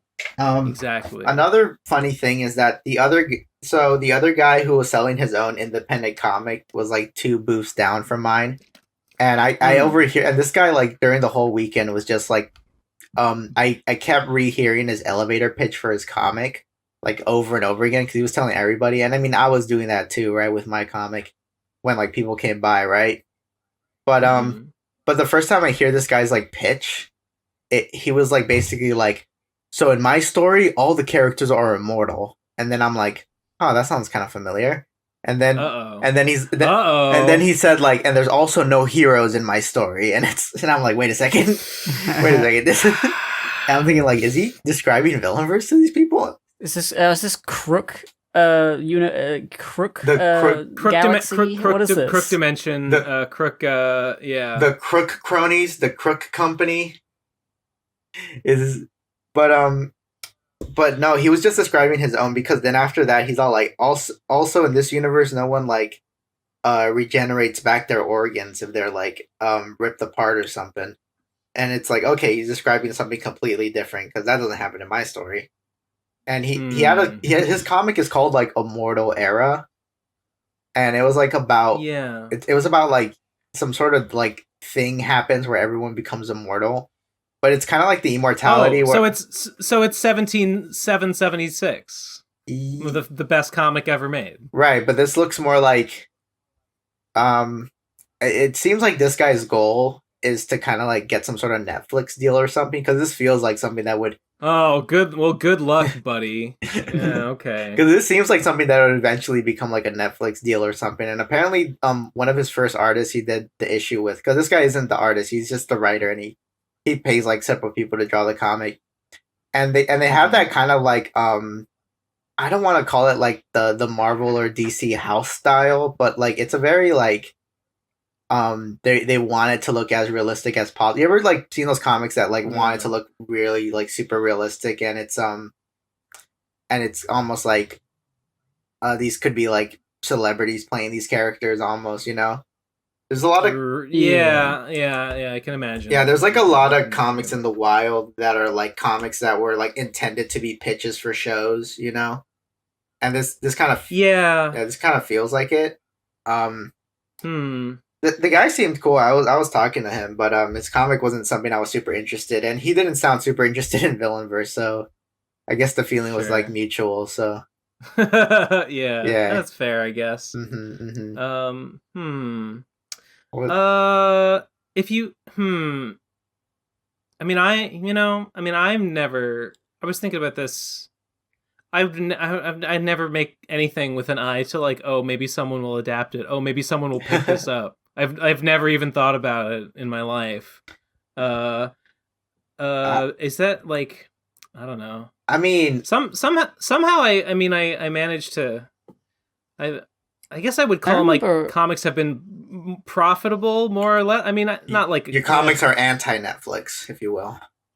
I mean, I had like dreams of like, oh, if I write down an idea for a video game, then Nintendo or Sony, I could go to them and they would make it because like, you know, I'm just a kid. I had those ideas we'll give too. him a shot. I'll give him a shot. Yeah. Give him a shot. Just make a video game. It's a pretty good idea, actually. 5-year-old. Oh, Like, it is. Miyamoto-san, it'll cost us $900 million to develop this game. Oh, you've forgotten the joy of childhood. Look at this child is innocent from the minds of babes. A bad video game is forever. A rushed video game is forever bad. Make it. Do it, Iwata-san. It's like that. Bangs gavel. It's like that episode of the. It's like the episode of The Simpsons where like Mel Gibson hires Homer to write his next film. Is that a real episode? Yeah. I remember. Yeah. It's Mel Gibson. I forget why. Because Mel Gibson like is like tired of his successful like movie franchise, and he's all like, "I can't believe like really does everyone like this?" And then he finds Homer is the sole person who doesn't like this franchise, and he hires Homer to like rewrite the whole kind of like movie.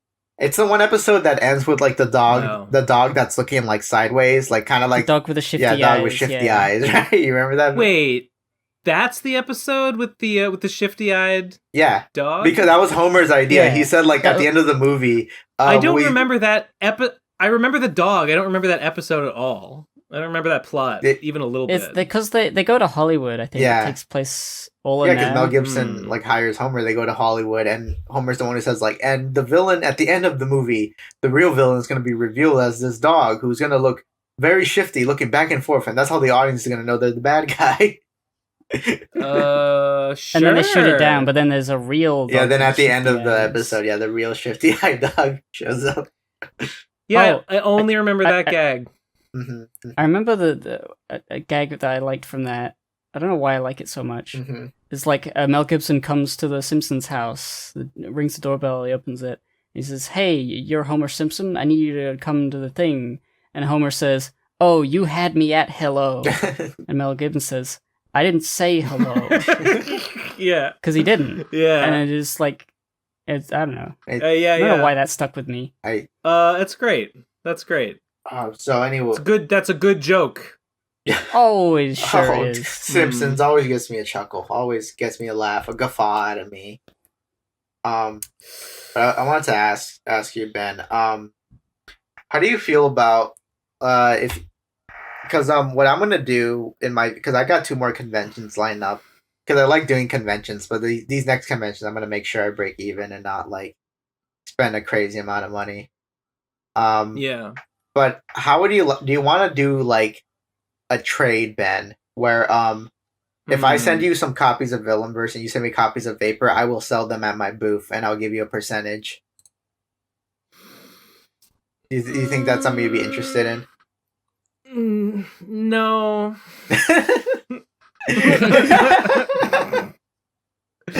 No. Not really. Not really? I'm not going to sell Villainverse. You're not going to sell... You don't think you can sell Villainverse? You don't think you'd be like, yeah, there's a bunch of kooky little space aliens?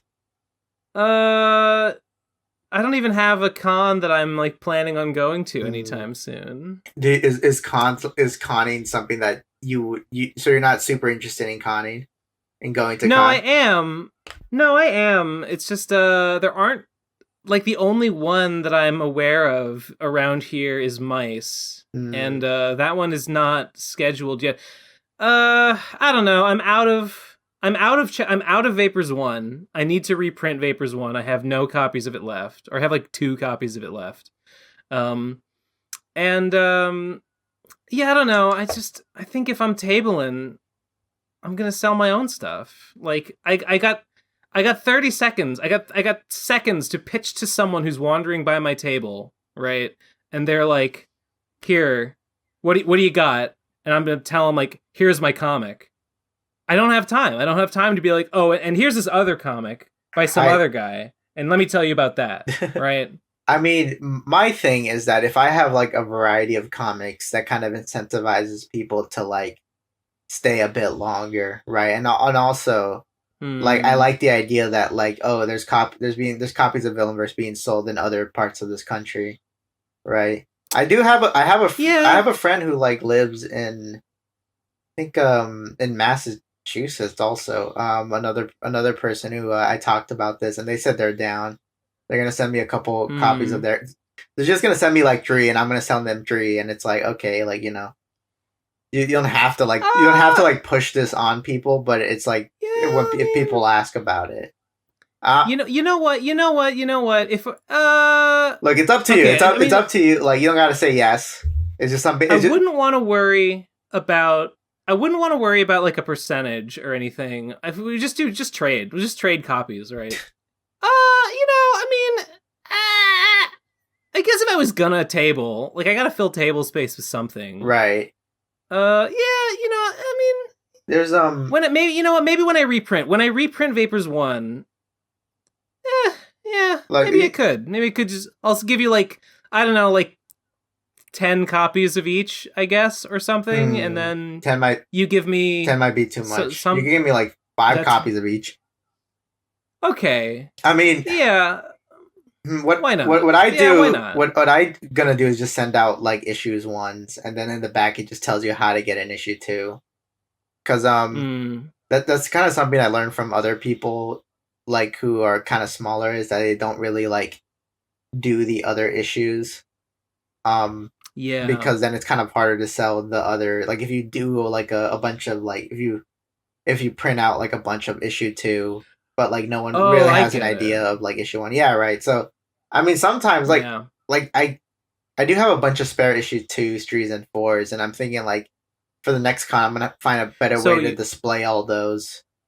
So you sell issue 1, and then in issue 1, there's like ordering information for the other issues. Right in the back. Yeah. Got it. Yeah, I got it. Yeah, that makes sense. Yeah, I need to update mine because it says that you get them off Gumroad, and I actually took them off of Gumroad recently. I think after I restock, I think I'll put Vapors 1 and Vapors 2 just up on my store page. Like I'll sell them for like $20. Maybe I'll sell them for like $20 on the store page, and then like they're $15 if you get them through a Kickstarter or something. Or I don't know. I'm not sure if there would be any. I mean, maybe once in a while, maybe like once a month, I could see some random person being like, "Hey, I'll buy one." Like people buy people buy during a Kickstarter because it's like, oh, this is an event. Like this is a thing. This is a one-time thing. It's happening right now. I have to buy this comic right now, right? I feel like even if I did list them on my store page, I don't think it would vastly increase sales or anything. But I probably should do it anyway. Why not? What's the downside? If like sending comics doesn't sound super interesting to you, you could like one of my buddies. I got a friend of mine. His name is Nick. I forget his Twitter handle, but I'll look it up right now and tell you guys. But he made these little postcards for Villainverse, and he gives them out at his booth, and it's like check it out. Looking at them, little postcards. Yeah, these little postcards. And so it has like the cover. This is a new cover that I drew a new cover for the prologue, and in the back it has the Chick Track comic. So you just give these out to people, Yeah, I don't know. I guess when you're sitting there at your little booth or whatever, people, at least this was my experience at Mice, and I feel like I've seen it happen at other cons too. Like people are there and they're asking you about your comic, right? Yeah. Like, yeah, they want to know about that. And like that's mainly what I want to be talking about is like I want to tell them what I do and what I'm doing here. Because if they're here to talk to me about my stuff, I'm gonna pitch them on my stuff. No, I got you. You know what I mean? I gotcha. Yeah. So my buddy Nick's Art Corner, he's the guy who made these postcards. He's pretty cool. Check out his comic as well. But his art looks pretty good. right. But what was I gonna say is that the strategy that like I saw was kind of like I was kind of doing like a car salesman strategy almost, or like you ever been to like a shopping center and they have those little kiosk booth where it's like a guy like and he has that like product that cleans your shoes, and when he sees you looking at his booth, he calls you over to come to him. You know what I'm talking about? This is a very specific thing. And then he accidentally like drops a bunch of like diarrhea on your shoes, and he's like, "Oh, let me get that out for you, sir. I have just the thing." Basically, that's kind of what I was doing, because at first, to kind of attract people to my booth was if anyone walked by, I told them like, here's a chick track, it's free, right? And I just give them, I give everyone a chick track, and I ran out of chick tracks like the first day, which was kind of dumb. What I should have done was, if people ask if I had a business card, I should have just given the chick track, because that's kind of a little bit more memorable, is to get a little comic than like a business card. I was at Anthro New England last weekend, and yeah, one thing that I thought of was like I should make business cards, or I should make something like that. Yeah, it's helpful. Mine would be black. I'd make a black business card. Mine would be black, like my soul. You see, much like my soul, much like that, and a similar. Yeah. The second day, everyone kept asking me for business cards, but I ran out of like the chick track. So what I did was I just kind of like, I just took like I took my Luna sticker inventory and I just wrote my handle on the back, and I wrote Villainverse, and I just gave it out to anyone who asked for like a business card. Yeah. But with people, what I noticed, what I did was that I would kind of just use like free stuff to entice people to come to my booth. Like my friend Nick also gave me some postcards for his comic, and I would give those out. I'd be like, hey man, anyone just walking by, I'd be like, hey man, here, this is free, right? And I'm like, this is my buddy's comic, you should check it out. That's like all I say about the postcard. And then after I say that, I say like, and this is my comic, and I pull out the Villainverse that's on display, and I tell them to like, yo, you can flip through that if you want to check it out, right? And you gotta sucker punch them, right? Exactly. So I pull them in, and I just give them the quick. Like just elevator pitch of how it goes. I point out things in the comic, like in the prologue, like yeah, this guy right here, this guy's the evilest guy in the universe. He's so evil, the devil shows up to fight him in the prologue. And whoa, yeah, that's the kind of thing you want. You want people to be like it, and that's also kind of like how you can tell if they sound interested in it. Because like if you say like, oh yeah, and the devil shows up, and they're like, what? No way. Not old Beelzebub. Right, exactly. But if they don't, not old Scratch himself. if they don't say anything during that part, they're not interested. So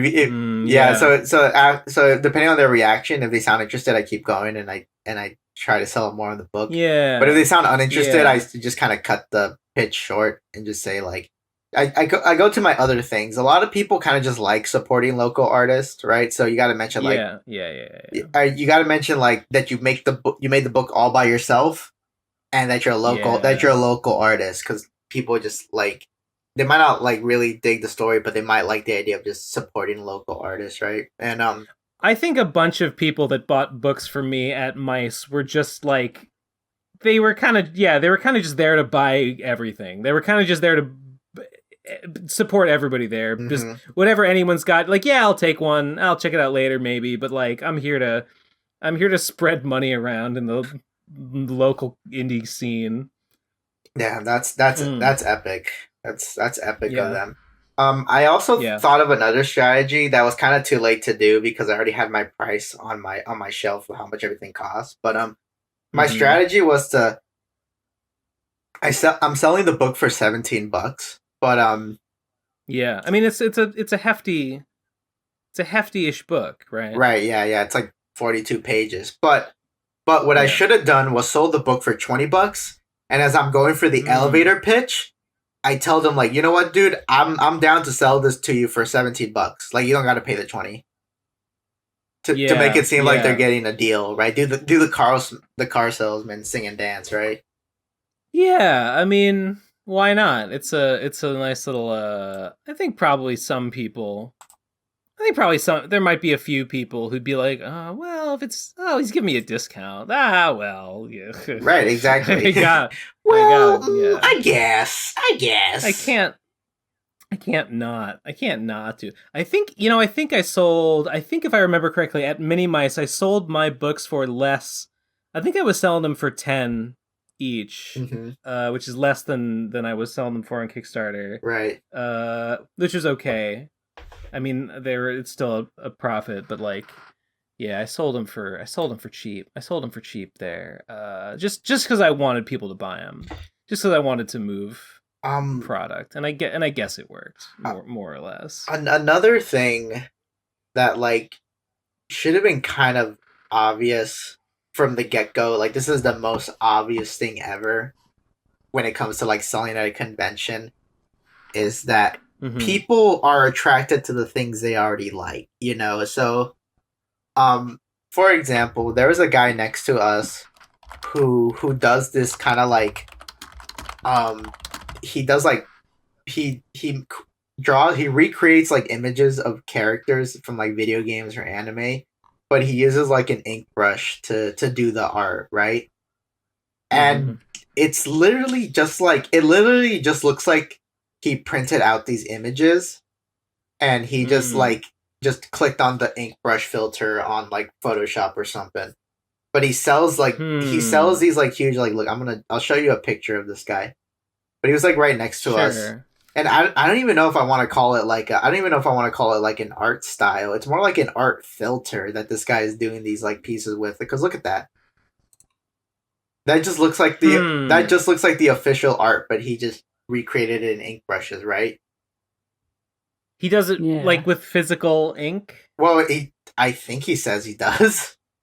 I didn't really talk to him because I was on the other side of the table and I wasn't that close like next to him. But it just looks like it looks like official art, but he just ink brushed over it, right? If he's doing it with it doesn't look very difficult to do something like this. Go on. I guess if he's doing it with like physical ink on like parchment or something, I guess I can appreciate why someone would buy it, because it's like, oh yeah, it's this image, but it's like in a new it's been transferred to a new medium. It's a physical piece, whatever. If he's just doing this with photo filters or whatever, then like I guess I could still understand someone buying it. But I'm pretty sure like this is what I think he does. Like I think he probably prints. Sucks. I think he prints out the image and he paints over it, because that's what it looks like. It just looks like he's if he's physically like using actual ink and like actually brushing it on to the canvas, then I respect the that he's like crafting something. Right. And like and I was thinking like this is so basic, you know, this is like so like normie core, you know, it's like the average average nerd, right? But then I saw I mean, that's how you sell shit, right? And by being and then I saw him like have a picture of Devilman, and I was like, oh, that looks pretty badass. And I was like, damn it, he got me, because like he just froze out this like wide net of like just everything that people likes, and he probably does gangbusters. His booth was like super popular. I could see it selling. Yeah, it's definitely the sort of thing. This is the kind of thing that really like fans bored doing of it myself, but like it's Yeah. Specifically what he's doing is just like tracing or like copying existing art. Mm-hmm. Yeah. I would prefer to draw it myself if I'm gonna draw a bunch of popular characters, but like even that is like, but I want to draw my thing though. There's this time I could spend doing my thing, and then nobody pays attention. I mean, like as like I guess because if I were to like buy a piece of art, like if someone like if Ben Saint drew popular character Mario, I want that Ben Saint kind of like flavor, because that's why I would come to Ben Saint to draw like Mario, right? I wouldn't want him to just draw like, here's the Brawl render and I just drew over it, right? Because yeah, right? Yeah, I mean, I agree. Well, I agree, but you know, that's not like nothing against this guy. Like nothing against this guy. He probably potentially, I'm pretty sure, makes more money than me doing this. I think that that's a different. What you're describing is a different kind of thing. These are not like, this is not a commission. This is a Mm-hmm. this is a print, but it's got a sort of a different I don't know. You got the ink brush filter, and people love Print's that. in a different medium. It looks edgy. It looks cool. You know, you put that I on. Get it. Yeah, I mean, Nintendo I wouldn't get be it. selling like a Mario that looks like that. Mm-hmm, mm-hmm. And if you wanted that on your wall, where else are you gonna get it? Yeah, I want him to do Exactly. If he did Joker, I'd put that on my wall. You got Heath Ledger's Joker. Yeah, I got. Or you got. I want to get Joaquin Phoenix Joker on the wall. Joaquin Phoenix Joker. Mhm. Who would win in a fight? Joaquin Phoenix Joker or Heath Ledger Joker? Heath I know Ledger the answer. Joker. Yeah, I Heath know. Ledger. I knew the answer as I was asking it, but I had to finish the question. What I was gonna say. Yeah. What I was gonna Go say on. is Go that on. like you need you unironically need something like this at your booth if you want to draw attention. Because I saw a bunch of other people doing it too, where they had like little prints of like just like popular characters that like people like, right? And you would sell those, right? Or you would just entice people with those. Like, yeah, here's the stuff based on popular franchise, but here's like my original stuff, you know? I saw a tweet this week. It was a screenshot of a Tumblr post. It was 2 posts by the same guy, and I'm gonna try to remember and paraphrase it. It was something like, I know this guy who always gets girls. He's always getting girls to come to his house, to come over to his house by saying, I'm so glad I have stew at home. Like, can't wait to go home and eat some of that stew. and the worst part is, the worst part is, when I'm there at his house and I'm eating stew and I'm like, damn, it worked on me too. So these ink prints are this guy's stew. You know, everybody loves stew. Why wouldn't you want to have some stew? He's the stew maker. He's the stew artist. Exactly. Right. Instead of calling himself Shane Sar Art, he should call himself Stew Art. That's like the name of this guy's like stuff. Yeah. So I think. Well, I'm glad he's working. Yeah. He's filling a demand, I guess. Yeah, I think for my next convention, I'm gonna try to I have this like little sketchbook, and I think I'm just gonna fill it up with like drawings of characters, popular characters people like. I mean, I like a lot of popular characters, so I'll just throw in like a lot of people I like in there. I drew Gino once. I should make prints of that one time I drew Gino. Does it look good? Yeah, it was pretty good. Can I see it? Where is it? Where can I see it? Oh god, if you search Twitter, let me try and find it on Twitter. It's all so ugly. Oh. Gino. Okay, I posted it on Twitter somewhere. Okay, you post your Gino, but Mecha Godzilla was also at the convention. Here, check it out. No shit, Yeah. Mecha Godzilla. Yeah, he's right there. Real There Mecha he Godzilla. There he is. That's Mecha Whoa! Godzilla. You fucking showed up.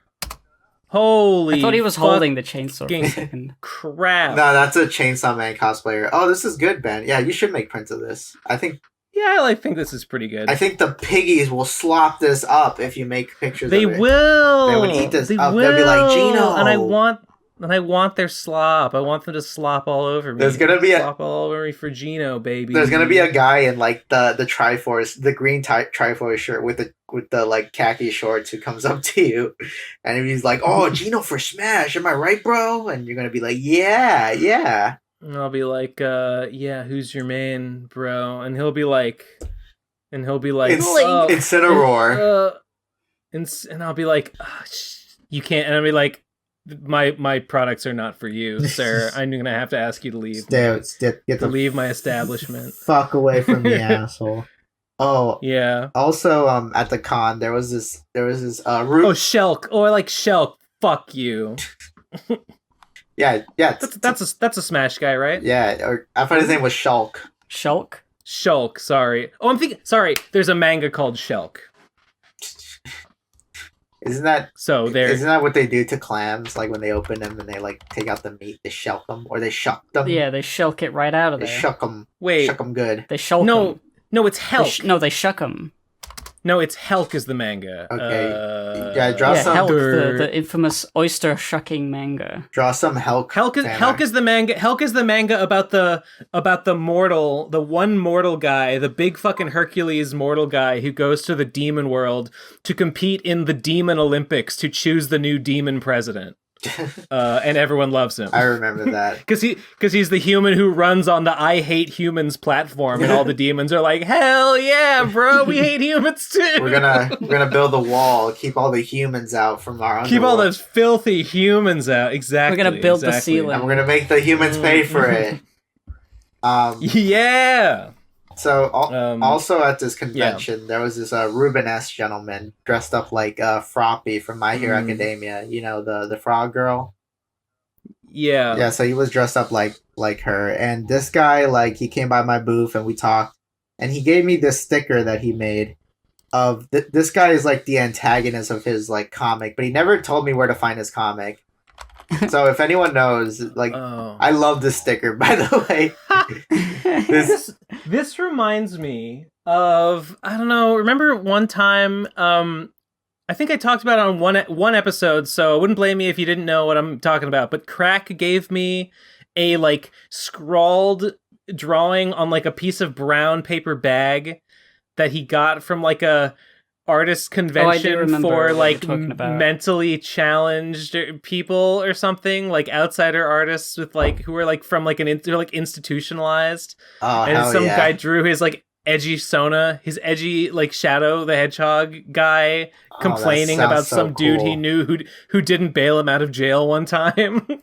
Yeah, that's what this looks like. That sounds like art, right? That sounds so fucking cool. I should like.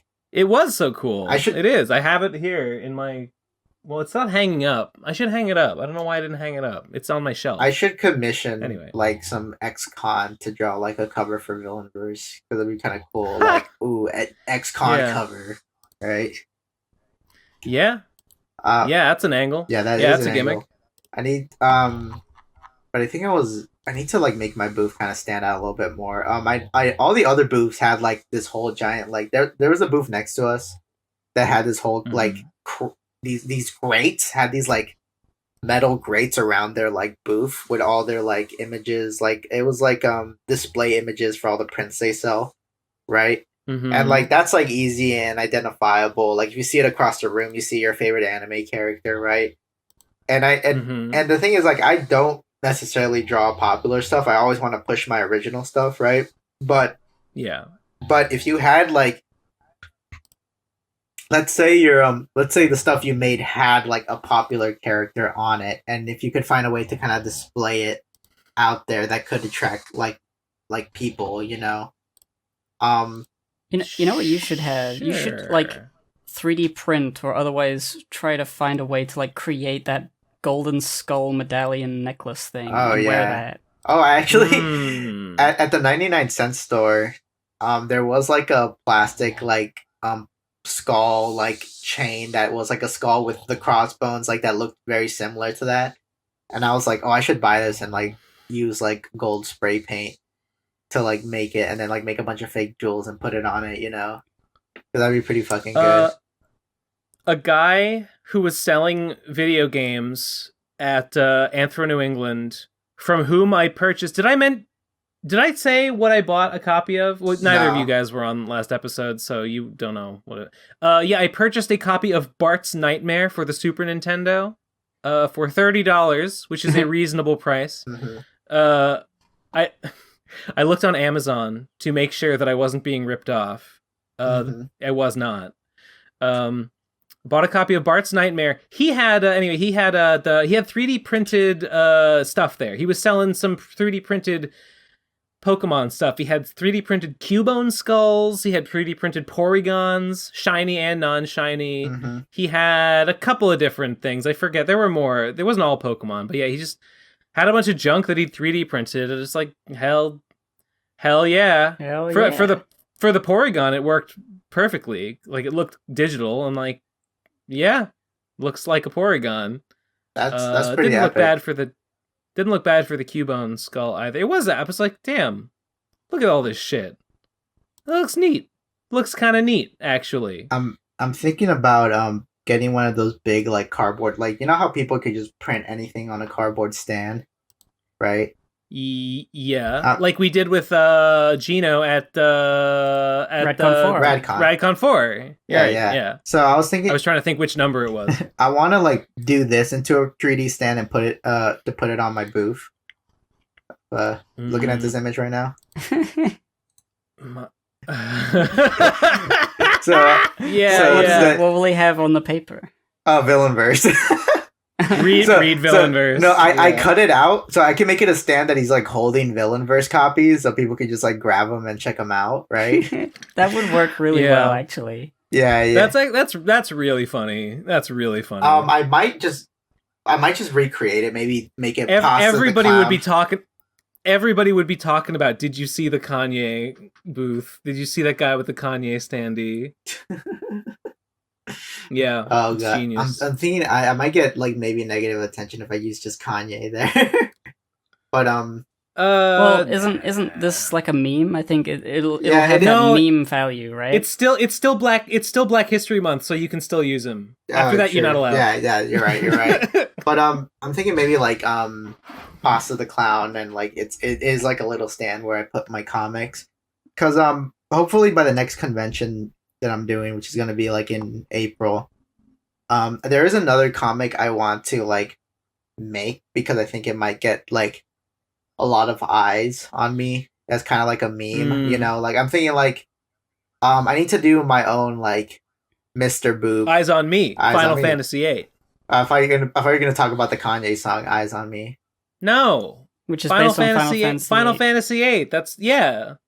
That's the song that plays when they're in space and they have the romantic squall. They someone saves someone from dying in space. And then they're like, ooh, now we're in a spaceship. Oh, we were going to die, but we didn't die. And they sing a little song. Okay, well, shut up. Okay, there is... Shut up and keep talking. There isn't a Kanye song called All Eyes on Me. There's a song called All Eyes on Ye. Lol. Which is what he calls himself now. But, Totally. I know. I'm trying to make my own Mr. Boop, my own Tails Gets Trolled, right? Oh god. Which is basically just like, oh, get pre-existing characters and they're doing something hilarious, guys. LOL.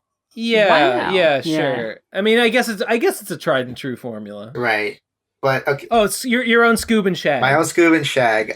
Check out my new podcast, Main Character Syndrome, where we talk about Scoob and Shag for like 5 minutes, even though that's like the title of the podcast is Scoob and Shag Sucks. Is that a real podcast? Yeah. Main Character Syndrome? Yeah, Main Character Syndrome. That's my new podcast. Is it on? It's on the Cheesy Manfredo channel. Okay. Yeah. All right. So check it out.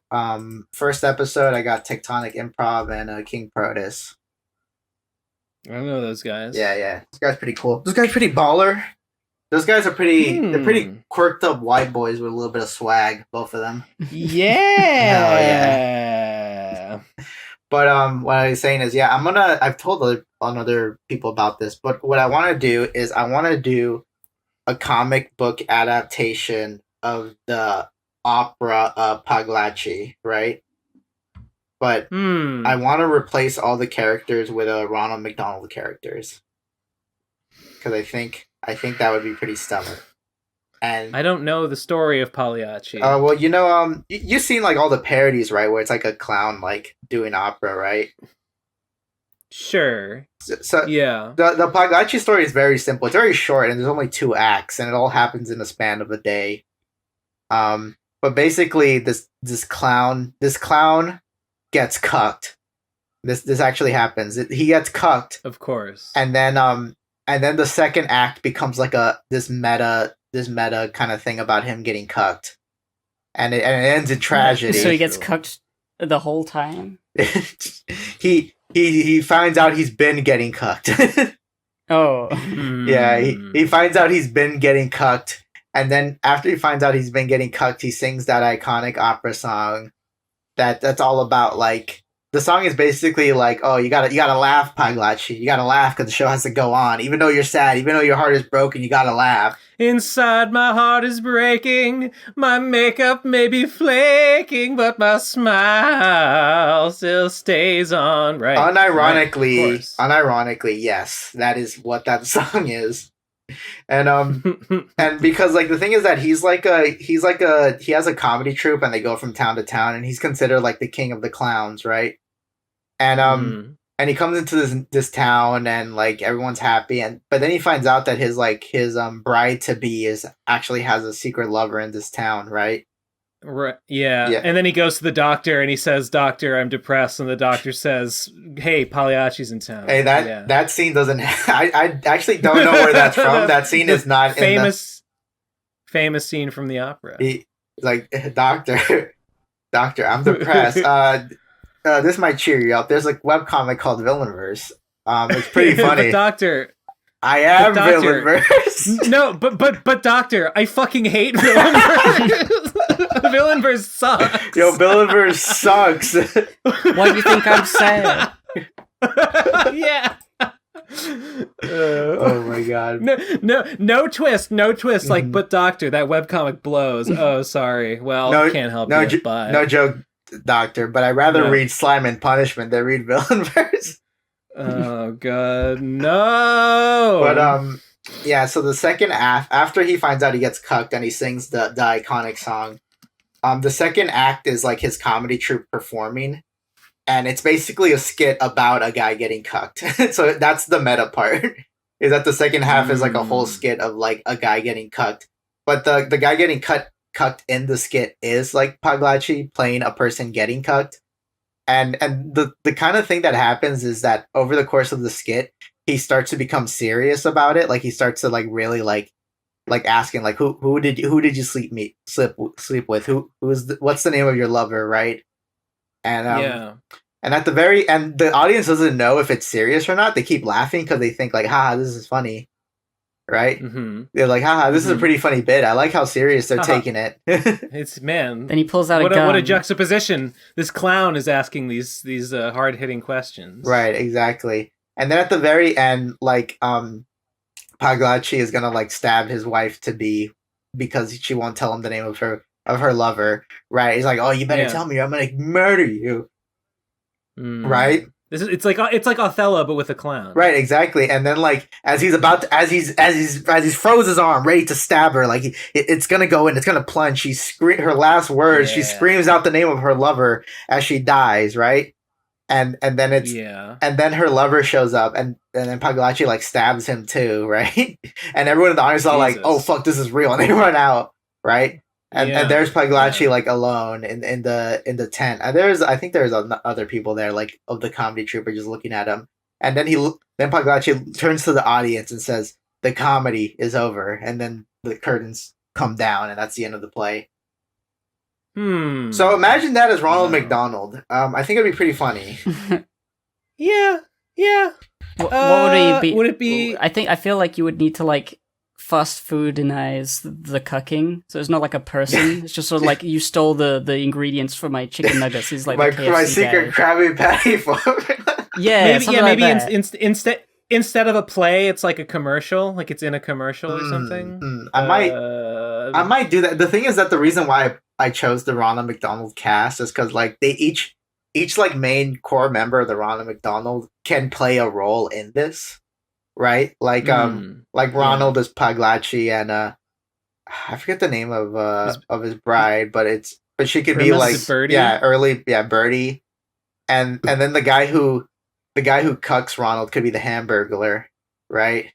Yeah, and, I think so. Yeah, and I think so. And also Grimace could play a role too, because there's actually another character who's this kind of like I don't know if I don't want to say he's a hunchback or something, but he has like some sort of deformity that doesn't make him attractive, right? Yeah. And this guy actually wants to sleep with Pagliacci's like wife, but Pagliacci's wife is kind of like, "Ew, no, gross, stay away from me." Everybody wants to sleep with Pagliacci's wife. And basically this guy, this kind of like guy who wants to sleep with Pagliacci's wife is kind of like he kind of like tries to push Paglachi to the whole like murder angle, right? Because like, oh, if she won't have sex with me, I will manipulate Paglachi to murder you in a way, right? Oh, yeah. Jeez, yeah. And that guy could be played by Grimace. Yeah. I think it's a funny idea. Would it be? I mean, how many pages? How many pages do you think? I'm gonna think maybe 32. I'm pretty sure I could tell the story maybe under. Under 35 that's pages. Easy. Yeah, because the play isn't long. You do like 10 pages a day. Yeah. The play isn't long because and I'm gonna cut out all the songs of it, right? I'm just gonna play out the general gist. It's gonna be played pretty straight. And you know what's actually perfect about the Paglachi play is that at the start of the play, one of the characters goes up on stage and explains to the audience that this isn't real. Like they say that it's based on real events, but this play isn't like these are just actors, by the way. So if you get too invested, just letting you know they're actors. Right? So yes. So what I was thinking is I would have Grimace appear at the start of the story and say, this isn't like real, this is just a parody, these are just the Ronald McDonald character. This is not the real Ronald McDonald. Right, exactly. Honestly, I like this idea. I think it's good. Yeah. I think it's very funny. Right. I could see this being a hit. No, I agree. I had this like in the back of my mind for a while now because I really like the idea of going to a con and I have like a little poster for it of like a sad Ronald McDonald and it just says Mick Paglachi on it. And people will be like, what the fuck is that? I like it. I like it a lot. You've sold me. Thank you. All right. Perfect. Completely sold. Perfect. Yeah. I'm going to try to have that done before this next con, and then I'll sell it there and make gangbusters, hopefully. What's the next con? It's called Comic Fest in San Diego. I'm actually on a wait list because originally I thought I couldn't get in, but then one of our booth neighbors told us that oh, you could still apply and they'll just put you on a wait list because apparently people just drop all the time, which makes sense because at this con, there was like 2 empty booths in our little section because they just didn't show up. So I'm like, okay, so I'm just hoping that people just start dropping off the closer we get to it, and then they'll pull us in. And yeah, and I think I'm gonna like email them again to tell them like, hey, letting you know I'm on the wait list, but I am like a local artist who makes comics, and just to see if like that gets their attention more than like, look, you don't need another person selling like anime prints there, you know, you could just have someone locally, right? Like me, you know? Maybe. Yeah, maybe. Yeah. Could help. Yeah, that's the goal. And I also have a secret project, much like you guys have been talking about. Now it's Cheesy's turn for the secret project, and this might be announced sooner than anyone thinks. But I think I cracked the code for the next hit. I'm going back to making slice of life comics. I'm making Bongo and Luna 2.0, but it's not Bongo and Luna. Bongo and Tuna. Yeah, Bongo and Tuna. Fuck, was it? I forget. My friends have like a parody name for the fake Bongo Luna. Bingo or Tungo. I can't forget. Can't remember. Okay. But gotcha. But basically, I'm doing. It's not Bongo and Luna 2, but it's gonna be kind of like a refined Bongo and Luna. It's also gonna be gayer, right? Mm-hmm. And dare I say, this is gonna make Merryweather a run for his money. I'm gonna tell you that right now. This is gonna I call this one the Merryweather Killer. It's just the title of the thing. Which Merryweather? Like, I mean, is it because? I mean, there's Internet Explorer in it. No, yeah, I was gonna say, is it because it's like? Can you say what about it makes it a Merryweather Killer? I'll tell you. Okay, so I'm gonna tell you the only Merryweather comic I think I read all the way through was he did one called My Succubus Girlfriend, right? Yeah. And so my comic is gonna be in that vein of like, oh, my whatever, right? Gotcha. And I'll tell you guys after we're like done recording what it is, like really quickly. But just letting you know, it's gonna be slice of life. It's gonna be gayer than Bongo and Luna. You thought Bongo and Luna was gay? This is beyond gay. I'm on this comic, right? Fascinating. Yeah, exactly. I'm hooked. I'm hooked. Yeah. Beyond gay. Gay isn't good enough anymore. In 2020, we have to be beyond gay. For everyone who was like, why doesn't Bongo and Luna date? This is gonna be the comic for you. I'm gonna tell you that right now. That's gonna be the homosexual clown comic. Oof, I see. Oh, I'm not. I won't say no. I won't say anything. But this is gonna hopefully come out maybe in April. I'm gonna see if I could go back to making like a weekly comic. I'm pretty sure I can now. I've learned like so much more new things to just pump out shit faster. But yeah, this is just gonna be. Yeah. I feel like I was just gonna say. I also feel like I've been drawing Slime and Punishment for feels like ages now, but I do feel like now I could draw faster. I could make comics faster than I used to if say I don't know I made a Vapors 4 or something, right? If I ever did that. Ben, you should make your own Merryweather Killer. My what kind of girlfriend would it be? My dog is my girlfriend. But, my mom is my girlfriend. She's also a goth MILF. My mom is my girlfriend. Now there's a comic. My mom is my girlfriend, but I'm also her dad. I saw that Hazel video about that one manga. Did you ever watch Hazel? Yeah.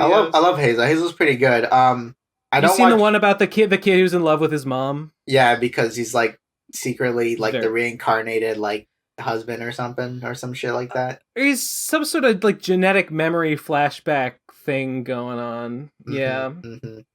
I don't know. Just thought that video was really funny. Yeah, after watching that video, I thought like, oh man, but I feel less bad about jerking off the incest porn now.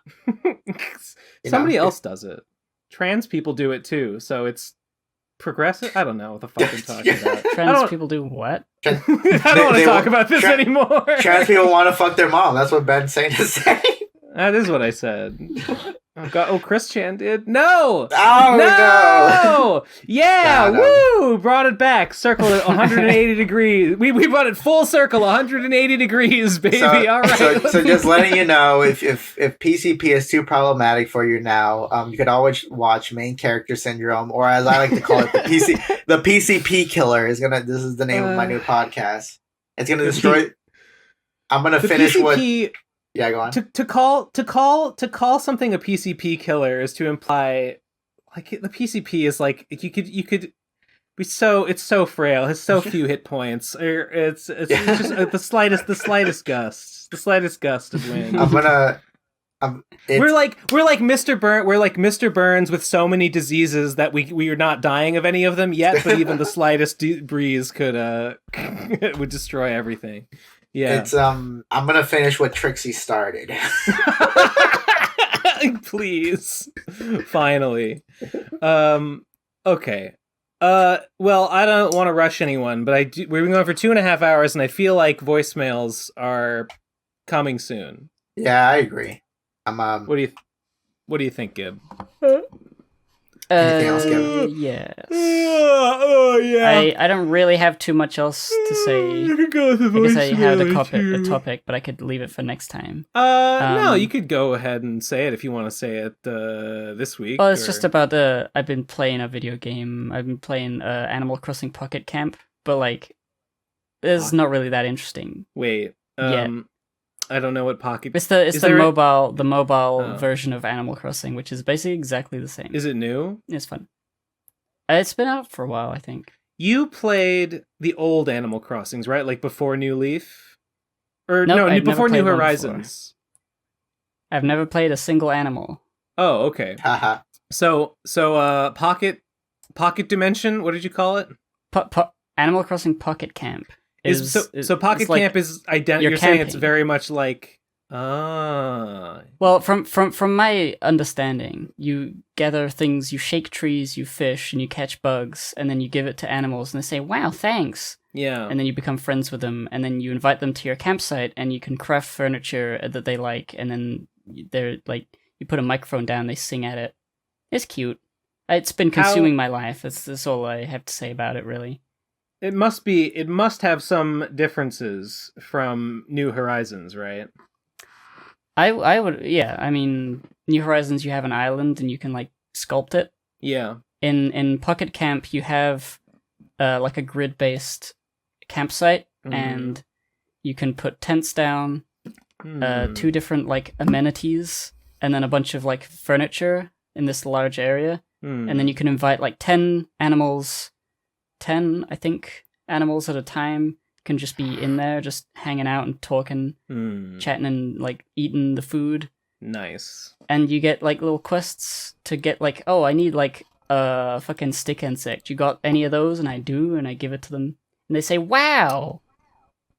It's great. Whoa, I love it when they say there's wow. a little there's a little garden to the side where you can like make flowers and like cross pollinate them to get special seeds. Sure.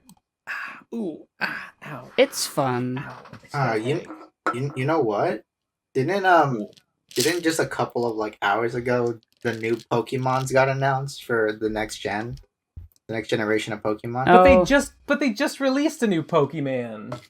They I think. yeah. Well, they say that's Pokemon Legends Arceus. So This I guess is like it's different. this is like it's a the next spin-off? one. No, this is like the next installment after Sword and Shield. Marin said they just announced Pokemon Rowdy and Pokemon Killer. I thought he was lying. It's kind of that. It's Scarlet and Violet. Yeah. So red and purple. Oh, Scarlet and Violet, huh? Have you seen the new starters for it? I'm just seeing them right now, and is it just me? But didn't we like when I first saw those, I thought like they were like fan Pokemon or something. But then when I find out I mean, all Pokemon look like fan Pokemon these days. Right, but like to me, they look like Pokemons that already exist. Like, don't these Pokemons already exist in the game? The duck looks exactly like Ducklet. Right. Yeah. That one looks like one that already exists for sure. And the cat. Like I know the ducks sometimes have like the funny afro, and I see it and I'm like, haha, that's funny. But like it is just a duck. They've done that already. Isn't the cat looks like a lot like the other cat starter, the one that eventually comes. Litten. Yeah, like it looks. It does kind of look like Litten. It just looks like green Litten, and it's like, It looks a bit like yeah.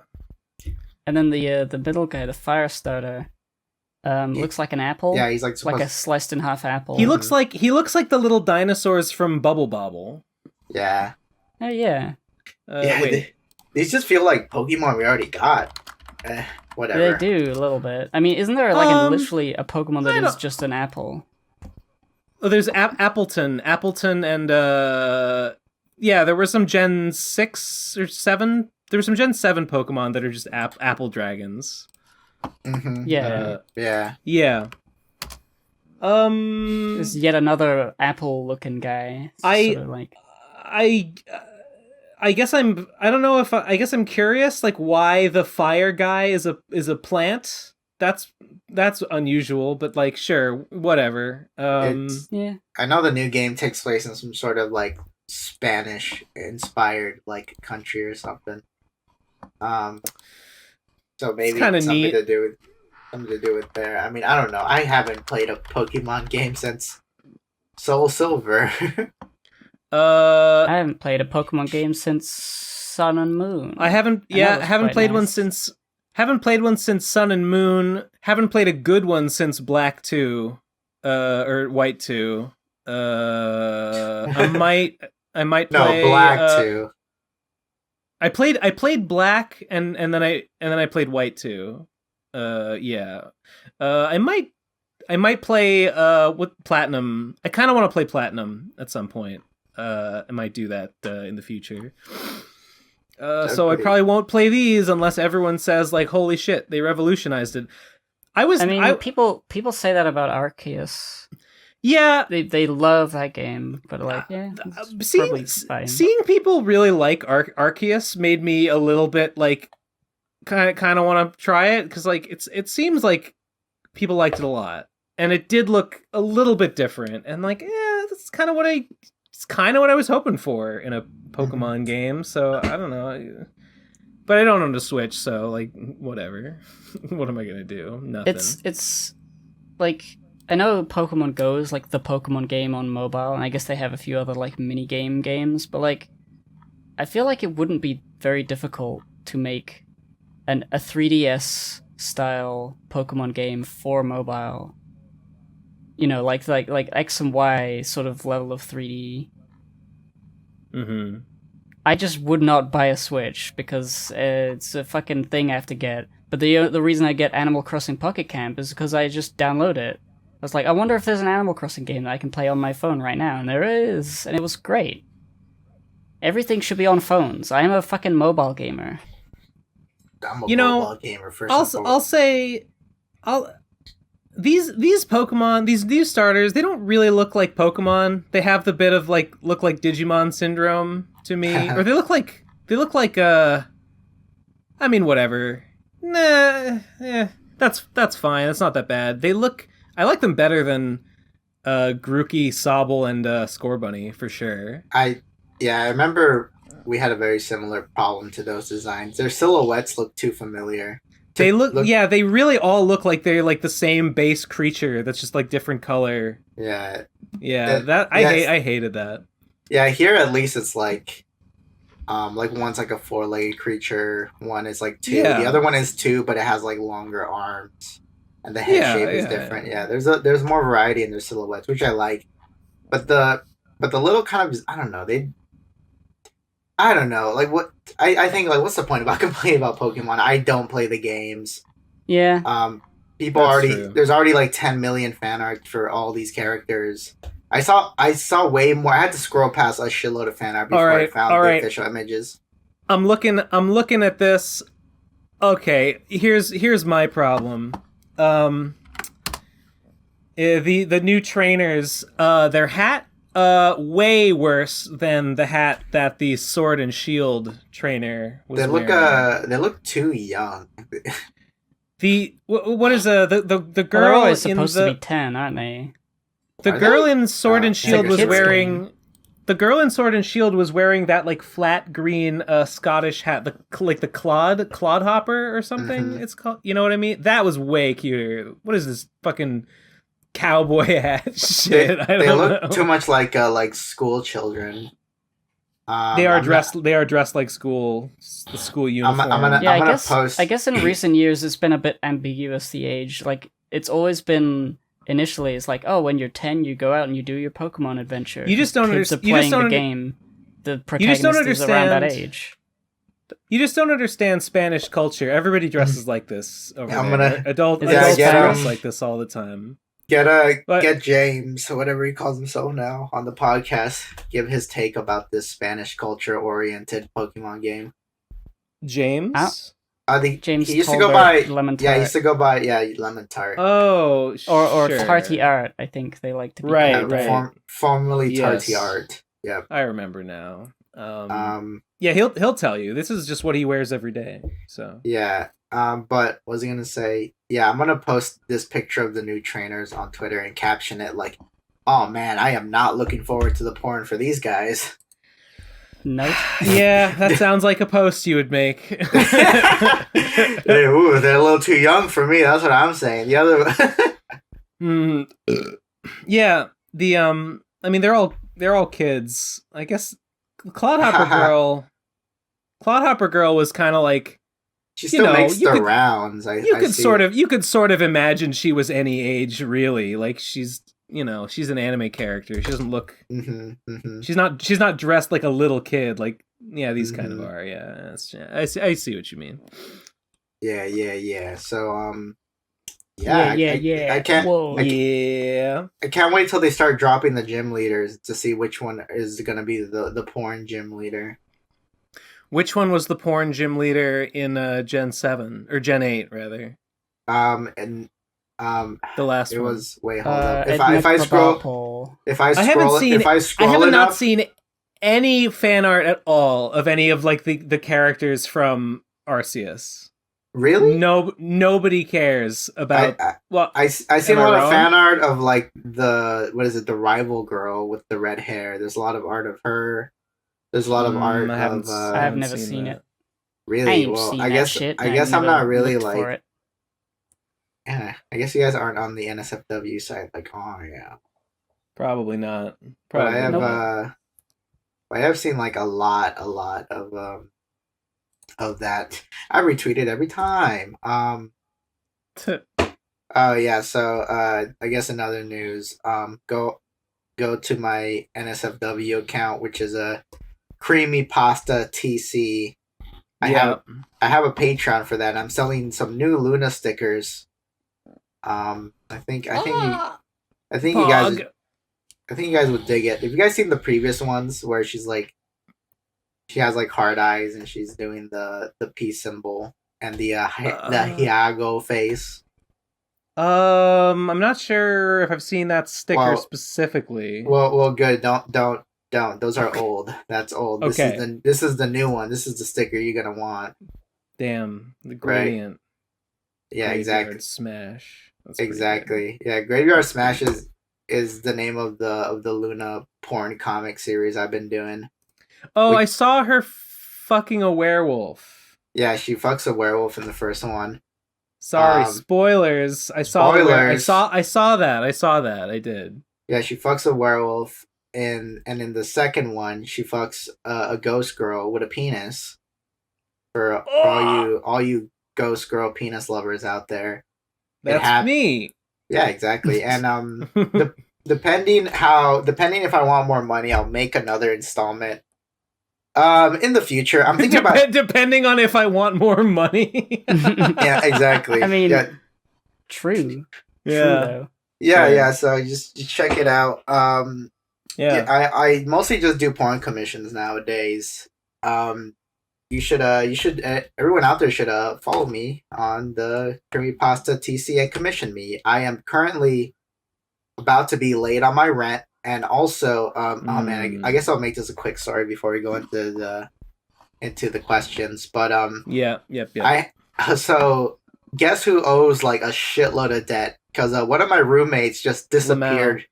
They just disappeared in November. Bail on rent? Yes, he bailed on rent, but then we find out that he actually, since the start of the lease, he has not been paying rent. And you gotta take him to court. Yeah, exactly, and that costs money. But he avoids us. Like he actively just doesn't like want to come in contact with us. Yeah, shit. Yeah, exactly. Yeah, of course. Yeah. So the game plan right now is that like the landlord says like, oh, you got to pay all that off before the lease is up, and and it looks like each roommate here is gonna have to pay over like $900 to cover for it. But we got a couple You gotta hold him responsible for that by any means necessary. No, I agree. I think the plan now is to cover that the debt we owe and then sue him after we're done, and just to fucking make sure, and then he'll give us the money we spent and plus more. Hopefully, what? Hold on. How has it? I mean, you've been living there. How long have you been living there? Since I think the end of June, maybe. How has the landlord not said anything? That's another fucked up thing. That's the landlord told us like hella late. The landlord told us like 6 months in, basically, that this has been going on, and it's not good. We don't like. I didn't feel like. I don't know. That does seem fucked up. Like, I feel like she should. Like, how are you supposed to know? Like, yeah, I have to like double check our like lease and just see like what's the stipulations for her not telling us. Because I feel like she should not be able to just be like, hey, by the way, yeah, one of you didn't pay rent for 6 months, and the rest of you got to pay it now. Like, I don't think she should be able to do that. That doesn't seem legal. No, you know what I mean? I agree. We've been talking about that with the other roommates. And it's I don't know. I have not taken the time to look at the lease and like check. I feel like you should be able to like just refuse to pay for because that you're not responsible for that. There's well, it's all of our names on the lease. Like we all signed it together, so that's the thing. We all owe it. I just don't. I'm confused how he was able to just not pay rent for 6 months. Like how does that just happen? I'm fucking surprised. I mean, maybe like because it seemed like he I don't know. This landlord like is lenient, but like also like this leniency has like she's let like too much terrible shit like slip by, you know? Negligent is the word. Yeah, yeah. You're right, negligent. Right, because the thing is that we were like late on rent for a couple of months, and then after like 2 months she DMs us like, "Yo, what's up?" And and then we tell her like, "Oh, we'll get you, we'll pay it all back by the end of like January," and we did. I did start that one GoFundMe to like pay like my late rent, but then around that time is when she told us that like, oh, this guy who the thing is, this guy disappeared like at the end of like in the middle of November. This guy just disappears. We don't see him for all of December. We don't know what's going on. Well, me and my partner don't know what's going on. And then suddenly like she tells us this, and it's very garbage. It's very garbage that she like waited this long to tell us this bullshit. Yeah. And apparently this guy just owes a shitload of debt at other places too, because he apparently can't pay his car. It's just so much. Yeah, it's fucking frustrating. Damn, what a scam though. Like, just move into a new place, don't pay rent for 6 months, and then just bail as soon as the landlord's like, "Hey, what about rent for the last 6 months?" Like, oh, he's gone already. It's just like, so genius. It's genius. What's fucking annoying is that I know for a fact other landlords would like, if you're like a couple days late, they'll DM you like, "Hey, what's up?" My landlord, when I was like 3 weeks late on rent, and she called me and was like, "You're late on rent," and I was like, "Lol, sorry." And LOL. Tough titties, bitch, and then you leave. Basically, yeah. Yeah, 3 weeks free. 3 weeks free rent. I'm out. Bye. Yeah. Oh my god. Exactly. Epic. Epic. Yeah, I gotta. But well, you're in California, right? So yeah. I don't know. I know that Massachusetts is very legally. Massachusetts gives renters a lot of protections, which is pretty based. In Massachusetts, it is illegal for a landlord to charge. I might have told this already. I won't go into it that long, but she said like, "Hey, rent is late. You got to pay me $250 extra because your rent is late," which is like that's totally unreasonable. That's a huge amount of money. That's way more than is reasonable. And it's just illegal for her to charge me anything late at all. Because in Massachusetts, you're specifically not allowed to like fine a renter for a late payment unless they are more than a month late. And I was not more than a month late, so it was a complete like.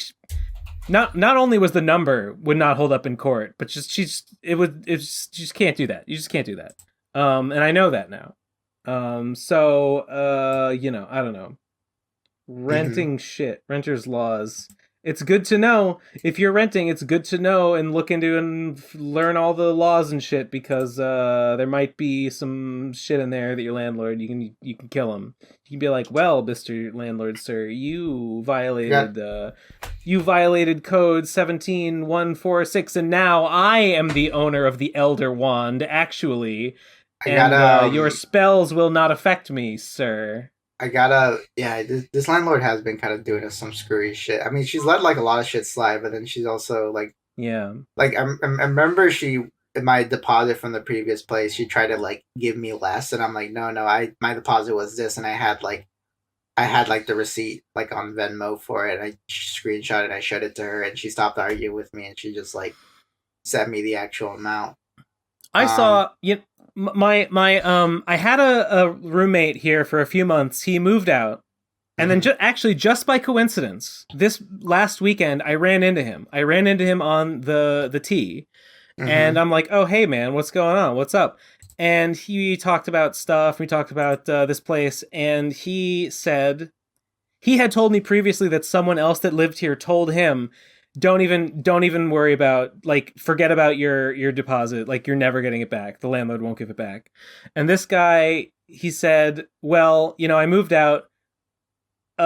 He said the landlord gave him half of his deposit back because he agreed to like give the keys in a timely fashion. So he should have got the whole thing, but like because of like some key shit, he was able to she gave him half. She gave him half of what she owed him. So that's great. That's nice. Is that legal to just give half of the deposit back? Yeah, like no, of course not. Of course, I mean she could claim that there was some reason why. She could claim that there was some damage to the room or something, which like obviously there wasn't. So my goal is I'm going to try and be as late on my rent as possible for the next. I'm going to try and be as late on my rent as possible until the end of my lease. And then I'm going to not pay my last month's rent. This is my plan. And then I'm going to, until, maybe 3 months later, I'll pay it. Or 3 weeks later. And I'll just like not pay the last one. And then and then if she asks me like, hey, where's last month's rent? I'll tell her like, well, you have my security deposit. Take it out on security deposit. That's pretty good. I think it might work. I think there's a chance it might work. So yeah, that's my plan, to try and not let her screw me on my deposit. Because I know she wants to. I know this lady's fucking evil. Jesus Christ. Yeah, so your situation sounds pretty fucked up, though. Yeah, I gotta look up. I need to look up like what are our landlords legally supposed to tell us if someone else is late on the rent.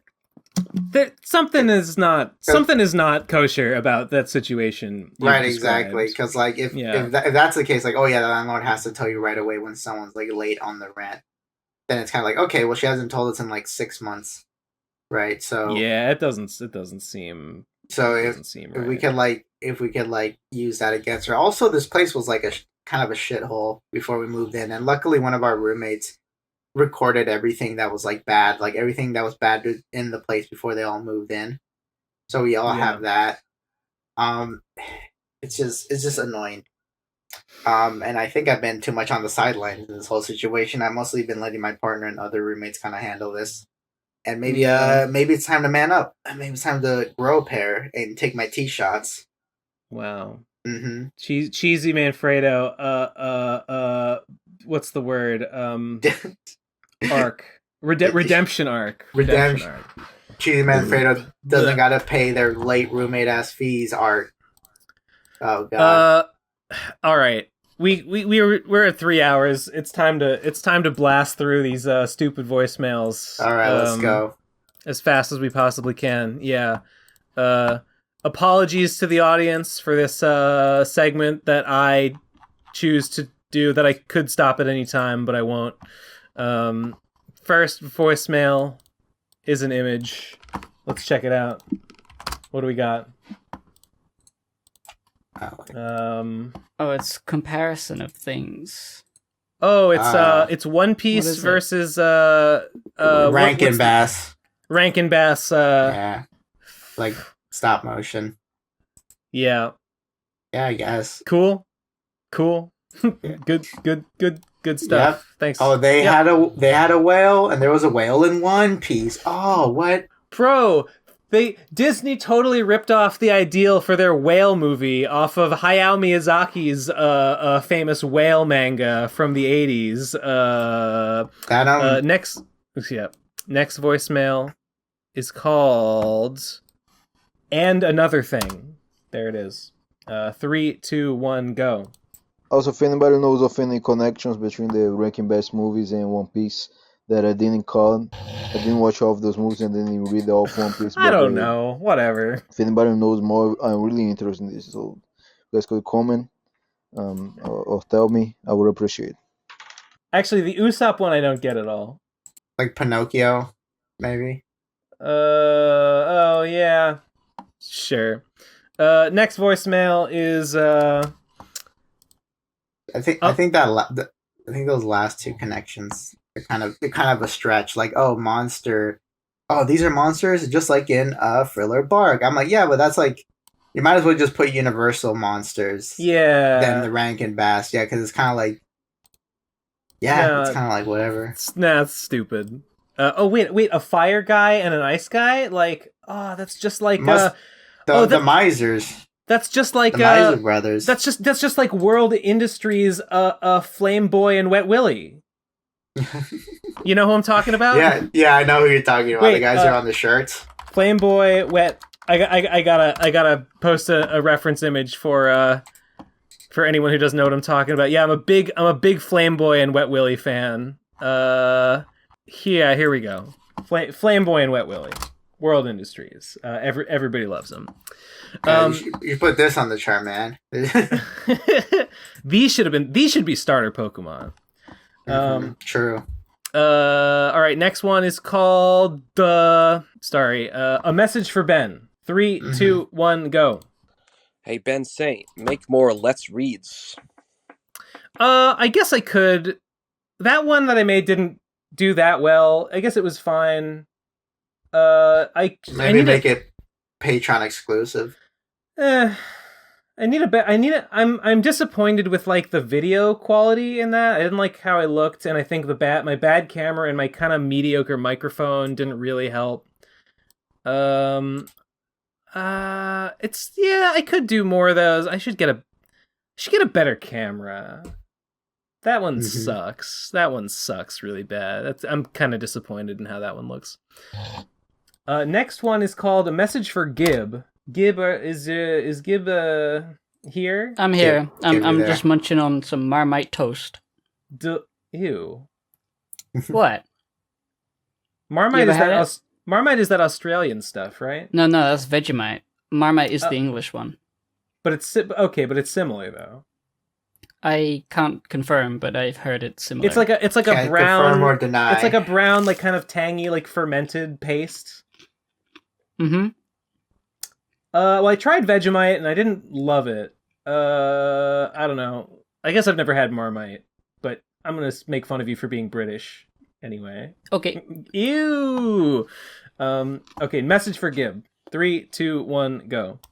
I request more pictures of Gibbs' face, because my one big takeaway from the Radcon 2 documentary is that Gibbs' smile is so freaking precious, and I really want to see more of it. I really, really do. Please give me more Gibbs' face, please. Gib?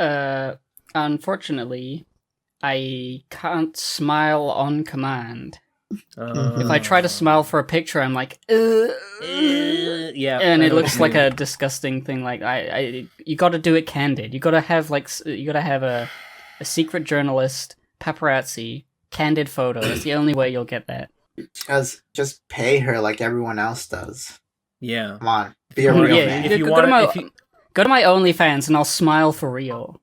Right, exactly. Like if it's so precious, then that means it should be worth your precious dollars that you have in your pockets right now. Yeah, don't beg. Put your money where your mouth is. Put your money where her mouth is. Right. Yeah. If you want to see these pearly whites, you gotta cough up the cash. You gotta see these pearly whites. You gotta pearl necklace. No, that's not fun. Polish off that. That's disgusting. You gotta polish off that credit card and start pumping in the cash. You gotta start churning. You gotta start churning. You know, I'll put 1,000 down on a Gibbs smile, but it's okay because this is all working towards my $250 sign-up bonus on my new U.S. Bank business cash card. So you should. I can't afford not to do it. You gotta collect all those fairy bits and present it to Gib, so she can pump out them smiles. Yeah. Yeah, I'll smile if you play Pumpkin Alley. Yeah, and complete it. And so will you, because it's a fun video game. Okay, next one is another image. Doing my part by telling the truth. Oh, interesting. What did you think? Saying this is the last PCP or 2 PCPs ago. What did you think of this video? Heartwarming, enjoyable, life-changing, calming, useful, inspiring, informative, and other. 5 stars. Ben Saint talking about his never-changing fear of getting his head smashed by a train truly is life-chaining. I think they meant to say life-changing. Thank you. He's life-changing. So, life-changing. Is this YouTube like asking people? Is it bringing back the 5-star rating to get like an accurate? Is this good? Yeah, I think so. I've been seeing people say that YouTube has been making them answer questions lately. That's so weird. Yeah, I don't know. I I don't know. suppose the whole like publicly viewable rating system does encourage people to like performatively make the number go big or small depending on like the community Does thought, YouTube rather want than their actual interest. But like, does YouTube want the number to go big? Do they care if like people rate videos well? I don't know, probably just sort of like, did you like it? Would you recommend really YouTube? like it? Would you recommend YouTube to friends and family? No. But the thing is, Definitely like, people not. will always joke like this, and then like Yeah. people who are typing in heartwarming video will get the PCP. Inspiring. Epic. All right. Next one is called No Thank You with zeros. 3, 2, 1, go. Hello, I'm No Thank You. Wow. You may know me as that one guy from the 100 Gex remix album. Yes, I do. I think I have multiple songs on Spotify with over 1 million plays or something. My point is I have clout. Let me on the podcast, please. Please. I have history with the show. I know the I name. was racist Forrest Gump, remember that? I was the Bale Jape song. I was the Halloween special song. I have clout and I have a history with the show. I'm Yes. the perfect guest. And we can reminisce on old times like that.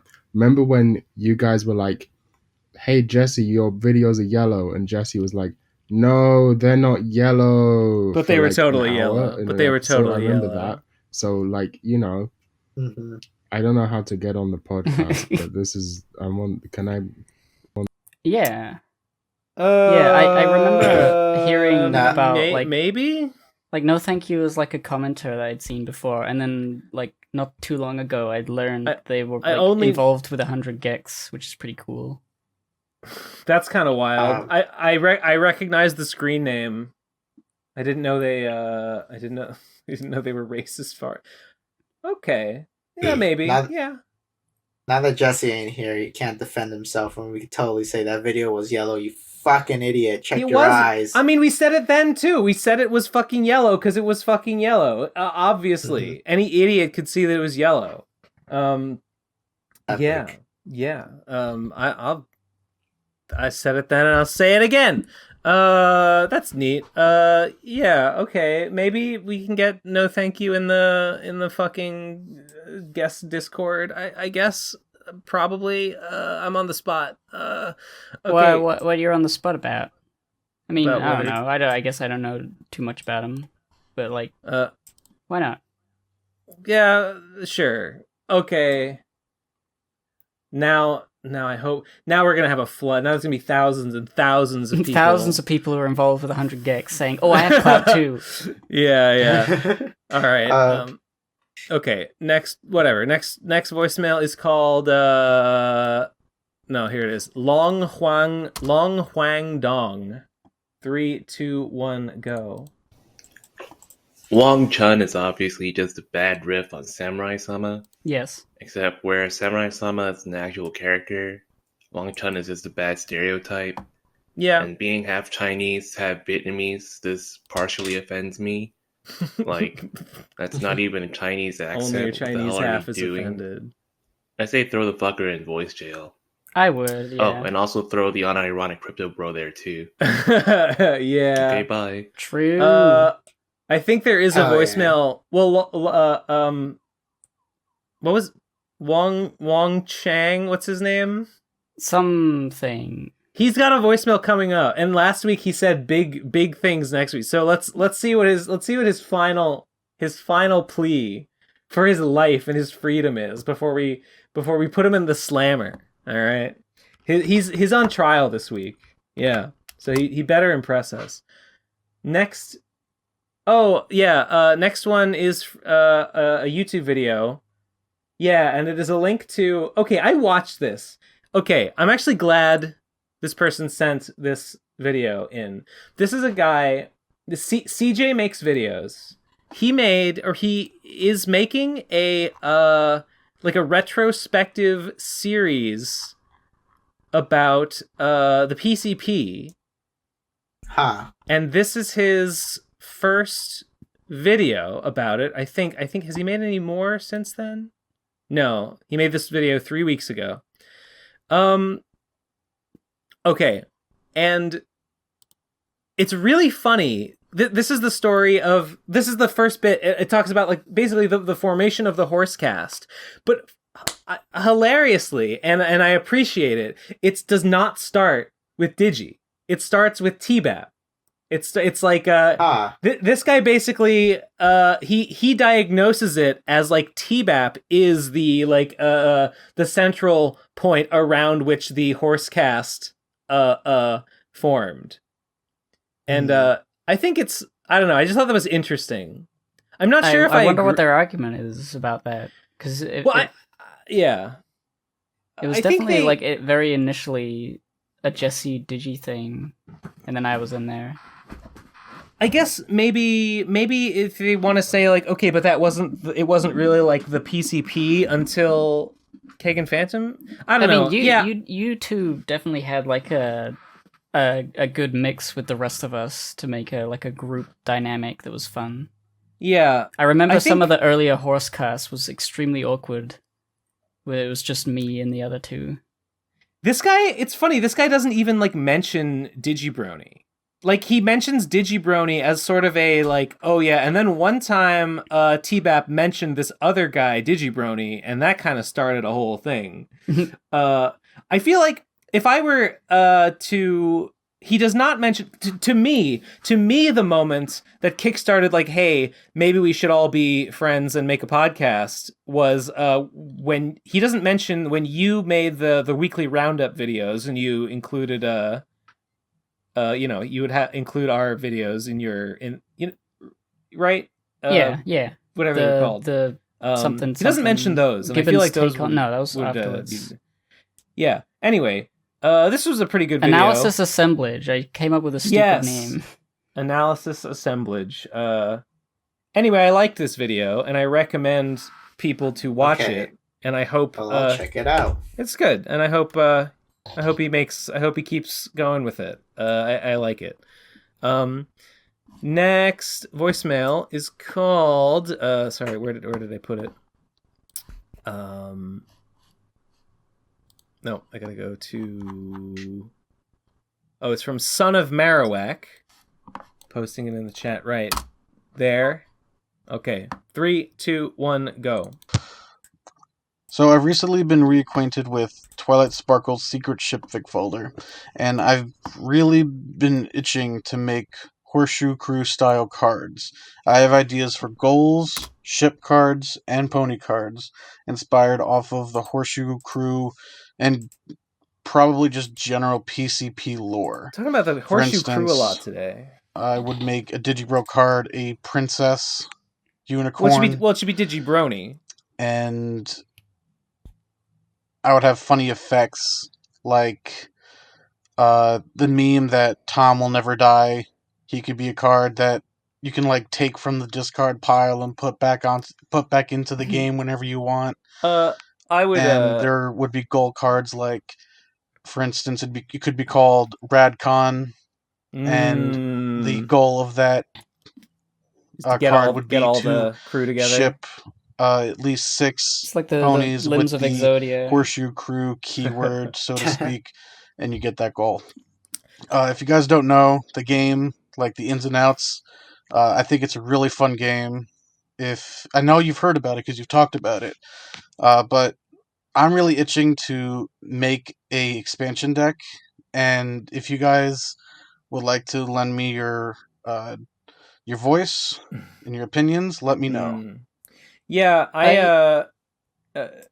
I've never played the game. I'm vaguely familiar with it. I've seen it played. I understand sort of how it works. I've never played it. I don't really know. I always assumed it was like a pony version of Cards Against Humanity. I'd never really looked into it at all. No, it's not like that exactly. I know you have to... You sort of build like a sort of like grid. You sort of build like out in like chains. chain cards together through like shipping them together or something, and you're building towards some sort of like goal with it. And I don't know, that's probably wrong, but it's something like that. Yeah, I don't really know how it's played. I know Chris Chan makes or used to make like she made the Slime City New Los Angeles City expansion deck, which would be a funny thing to play with. Yeah, I'm sure you could make stuff out of lots of PCP memes. Yeah, you could definitely do it. I don't know if I have any like specific ideas off the top of my head. Milking former members for this new content. It's just all if you make it about the Horseshoe Crew, and then we don't have to worry about the fact that nobody in the PCP is still here. Because the Horseshoe Crew is preserved in amber in the past, along with everything else. Next voicemail is called Mario Movie. 3, 2, 1, go. I had this dream where I saw the Mario movie, and instead it was a Lupin the Third movie, where Lupin and the gang fucking made a movie set for Chris Pratt and all those other losers in the movie. And it was like that one episode where they took the old Nazi and make him think he's in World War II in a movie set. But it's like kind of like that. Fucked up. So like the real, like a Roger Rabbit situation where everyone's Lupin the Third, but there's a live action Chris Pratt, and they're trying to film him being Mario. It's a cartoon Lupin the Third. They're cartoons, and live action Chris Pratt shows up, and he's like, "Hey guys, so which one of you am I going to be the voice of?" And they're all like, "No, leave us alone, live action Chris Pratt.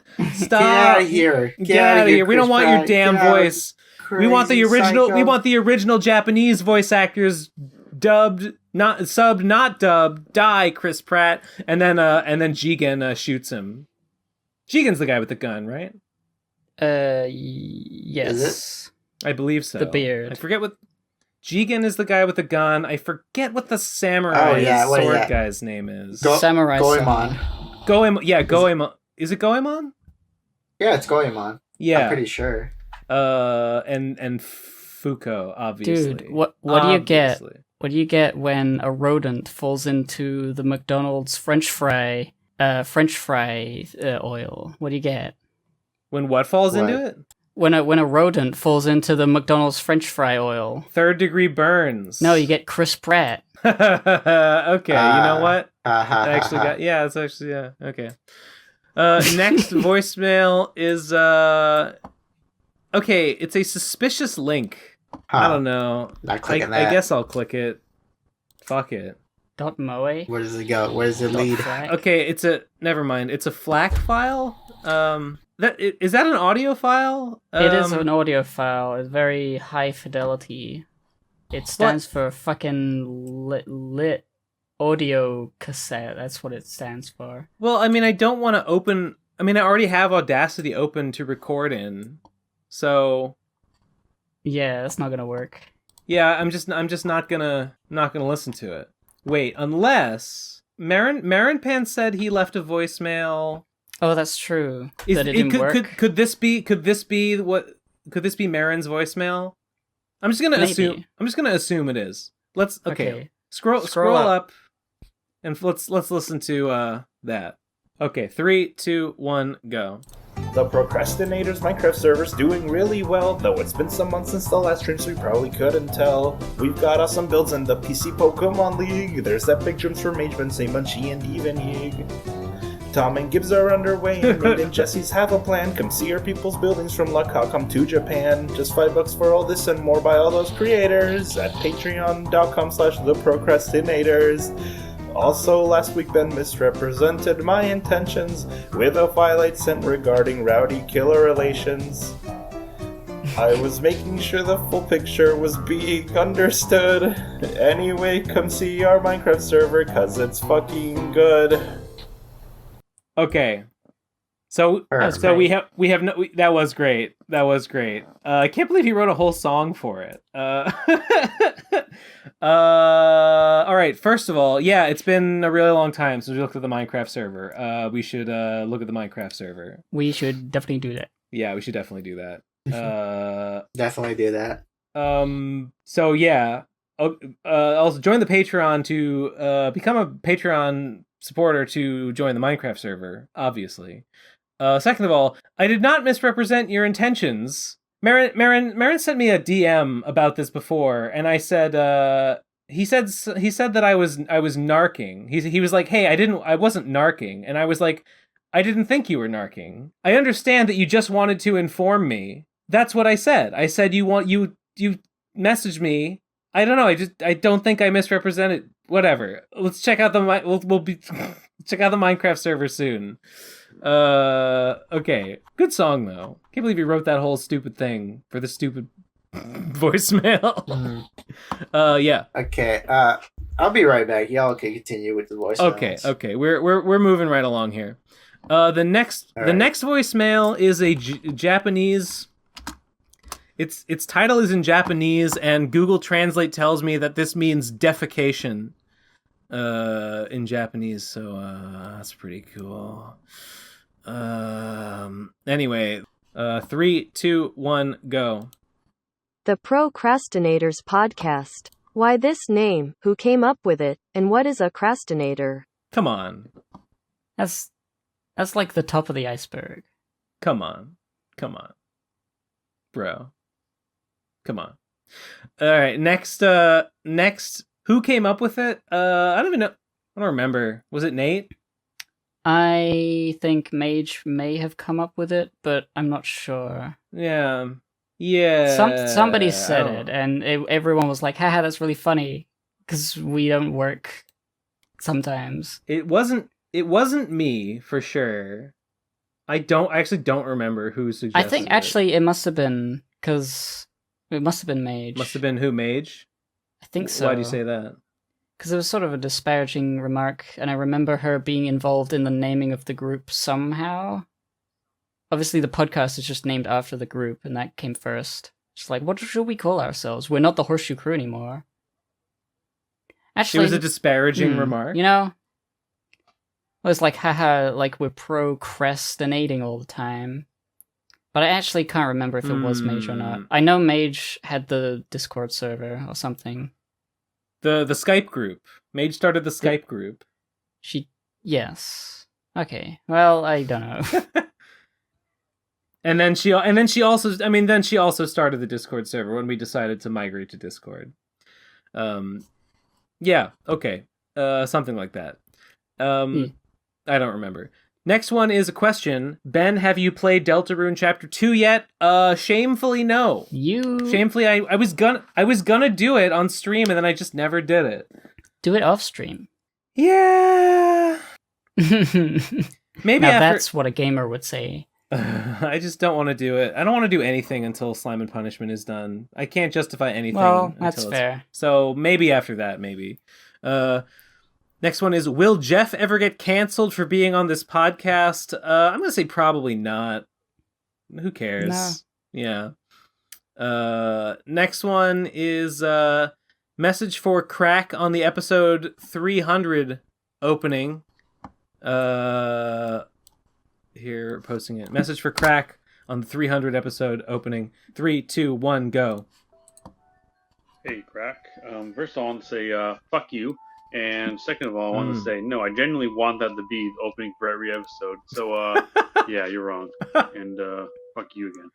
Okay. Well, yeah. Oh, I see. Crack assumed something. I did watch the last episode. Yeah, this guy said, make the opening for the 300 the opening for every episode. Crack said, I think what this guy actually means is just that he likes the that opening, but not that it would actually make a good opening for every episode, which I also don't think it would make a good opening for every episode, but apparently this guy's serious.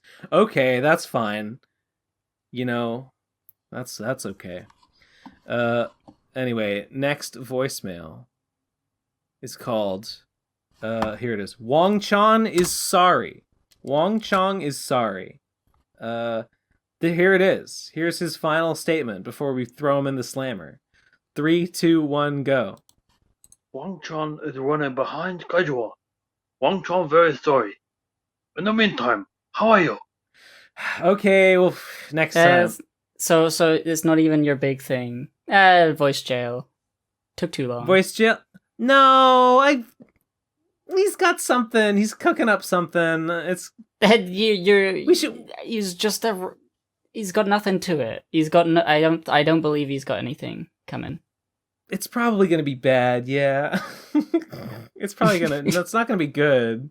It's not gonna be good, but I guess I'm curious. I don't know. Like maybe it's something.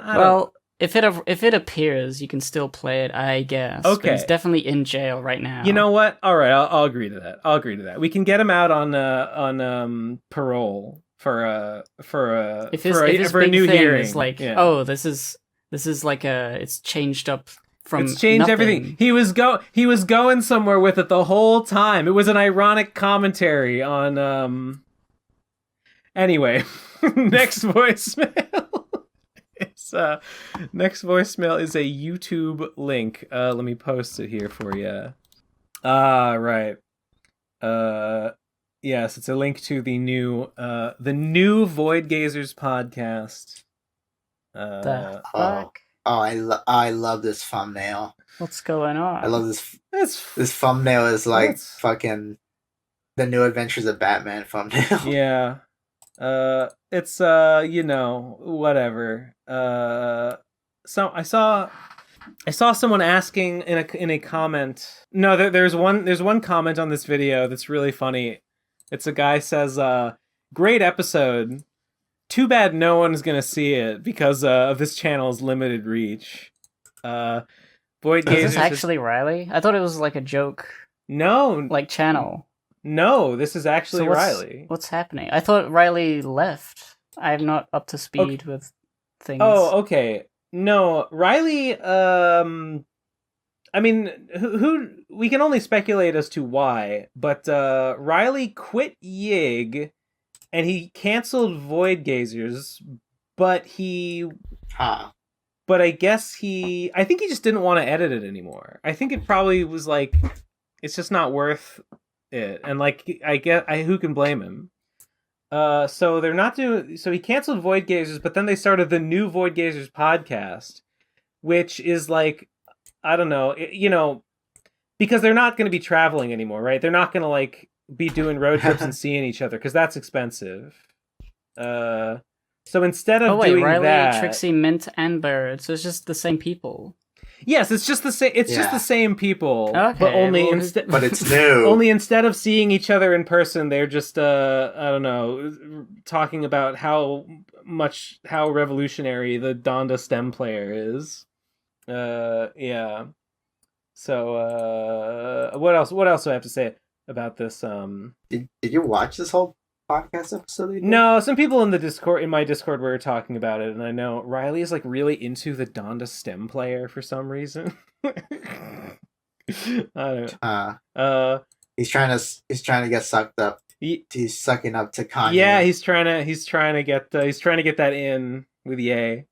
Right. What else is there to say about this? I feel like there was maybe I don't know, nothing. Everything Trixie tried to do with her channel was eventually a failure and just had to be shunted off to some side channel, never to be seen again. VOIDGAZERS is no different. Lamau. Damn. She should go back to her anime podcast. She should go back to her anime podcast. Anime videos are also not doing well. They're not even. The new one got like 3,000 views. Lamau. She should copy Hazel again. I think she tried. I think the new one is another attempt to copy Hazel, but it didn't work. Mm-hmm. Yeah. Oh god, the next one is also called VOIDGAZERS Lives On. All right, 3, 2. VOIDGAZERS. 3, 2, 1, go. It's not dead. It's not dead. Woo!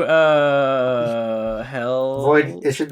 They should have renamed the podcast "The VOIDGAZERS Right On." and it'd be ironic because they don't travel no more. Yeah. The VOIDGAZERS live from Detroit. It's okay. Next voicemail is called "Vacation Time, Baby." 3, 2, 1, go. Hello, comrades. Nikolai would like to apologize for invading Ukraine. Nikolai would stop, but Nikolai on vacation right now, drinking vodka. Yeah. I know you. I know you would never. I know you would never do such a thing, Nikolai. Oh, is boy. it unfair? Is it unfair for us to hate Wong Chong, but we're cool with Nikolai's shitty Russian impression? Are we It's a double okay. standard? I think it's mostly because Russian isn't like a race. It's fine because in my head, I imagine that he's white passing, so it's okay. I think Russians are white. They named a whole drink after it. Aren't they Asian? They're in the same continent as Asia, right? But they're Eurasian because they're such a wide you're an country. Asian. What? Yeah, we didn't even talk about Ukraine this week. I don't think we have to. I don't really have any trenchant insights about it. War is bad. War never changes. Yes. Yeah. War. It's a lot of better people, better equipped to talk about the situation, are talking about. Yeah, it. and a lot of worse say. equipped people too. Oh yeah, especially. I guess Did you see that one guy? Did you see that one guy who was encouraging Ukrainian civilians to throw paint balloons at Russian tanks? Yeah, that was what a fucking genius. No, I didn't see that. I mean, that's it. Genius. What would have that done? Well, he was saying that like you can disable their cameras by hitting them with a paint balloon. Oh. See. Oh yeah, so just get close to a tank. Just All right. go close to it. Go close to the invading army with their tanks and their infantry, and real Home balloons Alone at type shit. Real Home. Yeah. We must adopt the strategies of Macaulay Culkin in Home Alone to repel get a bunch of fucking grease on the road, like, oh whoa! He swerves out. He drops a couple of marbles on the ground, and Putin walks by and trips on them. Like, he flings up in the air before he lands on the ground. If only Anne Frank had just hung a paint can from a string on the staircase leading up to the attic, that would have repelled the invader. The Nazis coming in, right? Right, and I think Ukraine can learn a thing or two as well. Yeah. So Ukraine war is bad. Maybe I'll explain it to the people in a way they'll understand. You see, Putin is Emperor Palpatine, and Russia is the Empire. He kind of is. He kind of is like an insane. He is this crazy old fuck right now. Needs to get the fuck out. I mean, I guess he always was. You see, Ukraine are the rebels. They're much like Harry Potter, you see. And oh god. Ukraine is like Victor Krum in the Quidditch. I was going to say the Quidditch World Cup was what I was looking for. Oh, whoa, yeah. Yeah. Ukraine is Kim Kardashian, while Russia's Kanye. Have you seen the president of Ukraine is just hanging out on the streets in Kiev while it's like, I've seen people he's like vlogging from there, like, yeah, fuck you, really? Russia, I ain't going anywhere. Yeah, wow. like he's being no. this big hard ass. He's just saying it's just like out in broad daylight, and there's like That's bombings awesome. to be like expected to happen. He's like, we will not stand down to you bullies, you motherfuckers. We're cool. And it's like, come and get it. That's pretty cool. He probably is gonna die if he keeps that. I hadn't seen that. I have cool. seen people being pretty positive on Zelensky. I have seen people talking about how he's a comedian turned president. Oh yeah, I've heard that's that. pretty funny.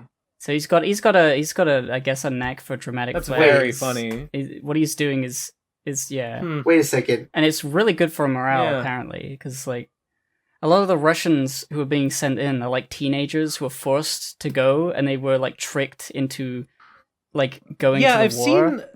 and they didn't even realize they were supposed to be killing people, and they surrendered. It doesn't really, immediately. yeah. From what I've been seeing, like a lot of Russians don't like the war either. It's just like a, yeah. Which is good. Wait a second, It's really just a Putin That's what specific yeah, like insanity thing, and it's really Yeah, annoying that has that Yeah. power still. wait a second, is Zelensky the? Wait a second. the Ukrainian president. Ukrainian Wasn't president. Wasn't he the president who before he became president, he was in a comedic series about a comedian who becomes president, and then when the series was over, he actually ran for president and won? Is that true? I'm trying to look it up. I don't remember know. I hearing that like a year back or so on like Philip DeFranco. I mean, that would be That would be really funny. That would Okay, be yeah, really- Zelensky in 2015, Zelensky played the star of the television series Servant of the People, where he played the role of president of Ukraine. You and can't then he be became fucking president. serious. You can't be fucking serious. The Ukrainian president used to be a comedian, and he's like a meme. He's unironically more of a meme president than Donald Trump, and he's like out there on the streets, like with the fucking troops and everything. Holy shit! Amazing. he's what a basement. Yeah, base. He might I- suck. He might suck in other ways. I don't He know. might, Look, but look, like, don't get I me mean, wrong. if you're getting invaded, being like showing solidarity with your people as they're being invaded is pretty cool. Don't get me How don't get me wrong. I weird your hate policies may be. all hierarchies, and like a good little anarcho Yeah. boy I am. But Sure. even anarcho cheesy could say based. I love presidents. I love liberal democracy. I love the free market. I love Ukraine. I love NATO. NATO, marry me, have my babies. Okay. I love NATO, Charlie. I love NATO. He Tornado. loved. I'm trying to think. What's the end of 1984? Is like he loved NATO. Winston loved NATO. Okay. Next voicemail is From Overwatch? 1984 is a good book. I like it. You know. I think. Damn. I don't know. I want to start reading books. I should read books. I think I might go to the library. Maybe after Phantom's Revenge, I might go to the library and just pick up some books I never read before and read them. I don't know You what should books. Wow. You should. Make sure you take a selfie while you're there, Man, so people Man, can books are for suckers, man. Read more comics.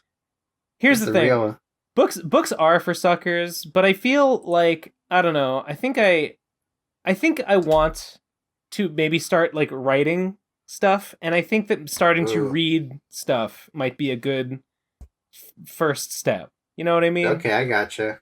Yeah. I gotcha. Um, Okay. But if you read enough comics, eventually you would have read the same amount of a regular book, and that way. Oh, Comics God. are for babies. Comics are for little babies that need pictures. Da- Want to be in the realms of pure ideas, pure thought. Damn, Ben, read more Dan Klaus. That'll stimulate you. It'll stimulate your underside, your brain. It'll tickle your brain. I did really like. Fuck. What was the name of the one you gave me? I think it's David Boring. No, Yeah, David Boring. I did like David Boring a lot. You should read a Death Ray next, because that's kind of like David Boring, but there's like a superhero angle to it. I should but- I should read some more. Yeah, that's fair. All right. That'll stimulate your underside right there, buddy. Let's do the next one. The next one. Wait, I posted the wrong one here. This is what? Wait. No, I didn't. The next one is called Local Print Shop Quote Quandary. 3, 2, 1, go. Hey, last episode, Ben mentioned that his local print shop wouldn't give him the formula to determine prices, and he had to bespokely ask them for every permutation he was interested in. Yeah. And I wanted to mention that this is not just your local print shop. My local print shop is the same way. I expect it's every local print shop in America. And I think it doesn't make any business sense why they would do that. I think it's just not their bread and butter. And maybe like when companies want something printed, they already know what they have in mind. And maybe they're less price sensitive. But I don't know. If someone works in a print shop, it could be interesting to figure out why. I figure they're just not focused on it. They're stuck in the past. model of you call somebody up and you ask for quotes or something. Anyhow, just wanted to let you know that you weren't alone, and it's a problem everywhere, and it's aggravating. I mean, it seems like there's a really simple solution. Just fucking tell me the fucking formula, you fucking hacks. Like, Crabs, give me the Krabby Patty formula, please. The Mixam was the company I used for the Lord of Ghosts, and they have a really good online like quote. Yeah, you don't funny. have to like give them your specifications. They don't email you later. You just type in the like whether you want it to be hardback or like glossy. I specifically on the cover, mentioned how many pages, what page thickness, and then they just give you exactly how much that would cost. Fucking good. Within I seconds. specifically mentioned Mixem last episode as one that I found while I was looking around for alternatives because maybe you probably didn't catch it. Or no, you did. You said you did listen. They were quoting me like $30 plus on like per copy at my local print shop, and I'm just not. That's just not a manageable threshold. So that's full color. How many pages is Slime and Punishment? It would be it kind of depends. It would probably be somewhere around like 150 to 180 ish. Okay, so not insubstantial. Yeah, it's not insubstantial.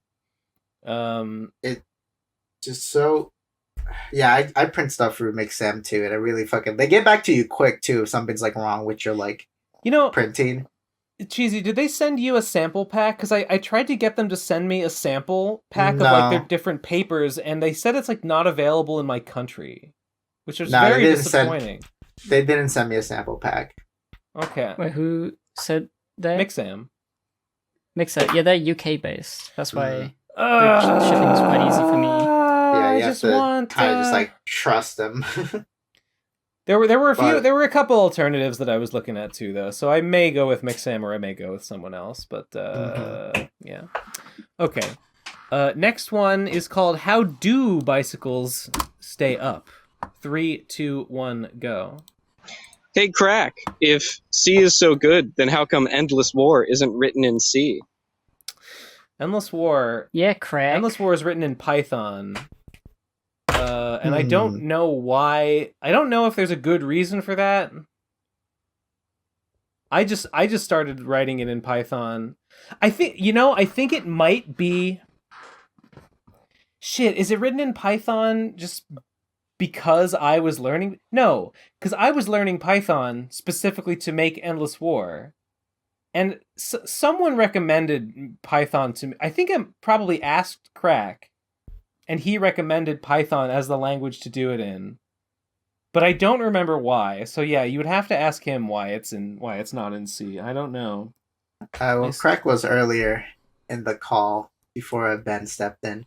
He did. He was here before we started. And he spewed a bunch of like racial slurs. Of course, yeah. Yeah. I believe you.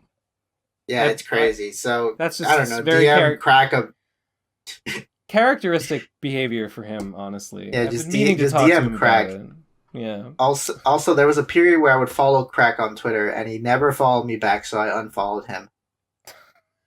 Just want to throw that out there. That's just letting you valid. know. That's valid. That's a character exposed. Exposed, you know me. I check everyone who follows or unfollows me. That's the strat. Next voicemail is called a ramble. 3, 2, 1, go. Okay, so I'm just calling in to vent. I have no idea what's going on in the episode, but for some reason, things weren't working well on my SpeakType on desktop, and it just wasn't picking up my audio, even though when I did it on my mobile phone, it picked up things just fine, and I didn't know it was wrong, given the fact that I could pick up my microphone fine on Discord, but it turns out if I go into my audio settings, I didn't have my microphone set correctly, so make sure that you set your microphone correctly in your audio settings so that make sure that people can hear your voice. You guys understand that? Also, Gib, good job with the game. I'm glad to see that you were able to make that, and I hope you can make more in the future. Yay, thank you.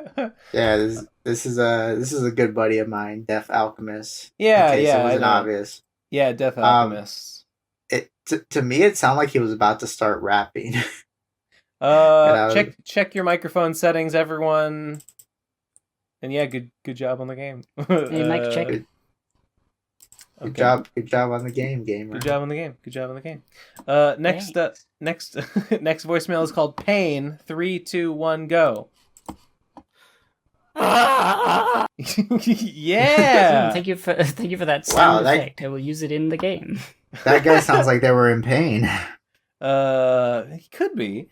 Next one is called PCP Revolution. 3, 2, 1, go. Remember when Jesse during Radcon 4 was like, man, it'd be great if there was like a PCP revolution where everyone was against each other, they all hate each other, the PCP breaks up and all this shit. He's like, I would love that. And look what happened now. That basically happened. I don't remember. Jesse's dream came true. I don't. PCP revolution forever. We should change the name of the show to PCP Revolutions. I don't. That sounds like something he would say. I don't specifically remember him saying that, but that's. It must have been in a video or something. It must have been in a video. Who keeps tracks of everything that guy says anyway? Not me. Exactly. Next one is called Ben Saint doesn't care about PCP listeners. 3, 2, 1, go. Reminder to all PCP listeners that Ben Saint does not care about us. It is 8:08 a.m. on Sunday, February 27th, and there's still no podcast on any of the podcast platforms other than YouTube. Oh my god. Fuck you, Ben Saint. Listen. I'm coming for that butt. Listen. Tom has traditionally uploads the episodes, and he just didn't, and he just hasn't been doing the podcast stuff, and I don't know where he is. I don't know why he didn't answer when I asked him about it. I don't know how to do it. I'm so fucking generous. I don't even have. It's not my job. It's not my department. But I uploaded the dang video all by myself. It was so hard. It took me all night slaving over a hot stove. You're welcome. That's how much I care. Next voicemail is called Slime Times Weekend Update number 3. 3, 2, 1, go. Good day, Slime City. Welcome day. back to the Slime Times Weekend Update. This week features some spectral news. An old stay-dad by the name of Taco, a living taco from outer space, has made their return to the slimy streets and the sewers. In addition, this week marks the 1-year anniversary of stay-dad Orgridon refusing to revive, as stay-dads tend to do. Orgridon In the is land of in the Sometimes My Lord of movie, Ghosts comic. Captain Metalhead's Animal Fact segment, which has been going daily for what has to be over a literal year, is approaching its 700th installment. The skeleton-faced fellow has reported on regular fauna and slime-based life forms alike, and we're excited to see what special info he brings us during the anniversary. Finally, there seems to be a contest going on for people regaling others about their epic backstories. Word on the street is the New Los Angeles literary community is getting especially excited about it. Curious. That's it for this week. We hope to see you next time. And remember, the slime time is the best time. Thank you. It really is the best time. Thank you, Prince Isolation. I remember in the last contest judging, a bunch of people were talking about Captain Metalhead's Animal Facts segment, which I thought at first was an Anamorphin Time reference, because they have an Animal Facts segment on that show, but I guess not. It's just independent Convergent Evolution. 700 installments. Wow. And then the backstory contest. The theme for the next, this was my idea. I thought it would be pretty good. The theme for the next contest is like people, it's like tell your backstory. What is your OC? What's their deal? What's their backstory? What's going on there? Yeah. Because everyone's got like some weird stupid avatar, right? Everyone is like a sentient like piece of bread, or like a a fish, a fish with a gun coming out of its mouth or something. Everyone's some dumb thing. It's Everyone's like what are you, right? Like why are you here? How did you end up in Slime City, right? Everyone's a Blimbo, everyone's a Scrimbo. Everyone is Scrimblified. We're extremely Scrimblified over in the Scrimblified population. You should be able to you can pick your race. You should be able to spec into Scrimblow. That'd be pretty good. That's a mechanic that Endless War could use and would use. I think. I called the style of characters that are in Villainverse. They're not Scrimblows. They're Grimblows. Oh, good. Wouldn't want them to be. Wouldn't want them to be too similar or anything. Yeah, don't want them to be Scrimblows. They gotta be Grimblows. Just edgier Scrimblows. Much better. Much better. With angry eyes. I guess Alley is a Grimblow. And sharp teeth. Everyone has sharp teeth. Next voicemail is what is it called? Based. It's just called Based. 3. We're almost done, but we have 3 more. 3, 2, 1, go. Hello, Ben. Hello, Gib. Hello. Hello, any potential guests. I just want to let you know you're all based. Yay! Thank you. Thank you. You too, and you too, voicemailer. Yeah, you too. I didn't hear that last part, but you too.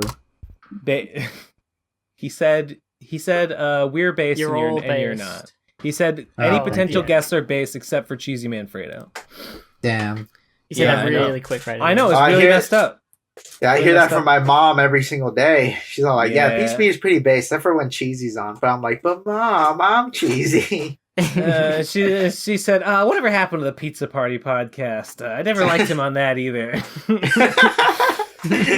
That boy, he's toxic for podcasts. He's podcast poison. He's fucking problematic. Next voicemail is called It's Ya Boy. 3, 2, 1, go. Hey guys, it's your boy here. Just letting you know that Geek Studio is officially dead. VOIDGAZERS is no longer on Geek Studio anymore. Fuck Trixie. Fuck Ye.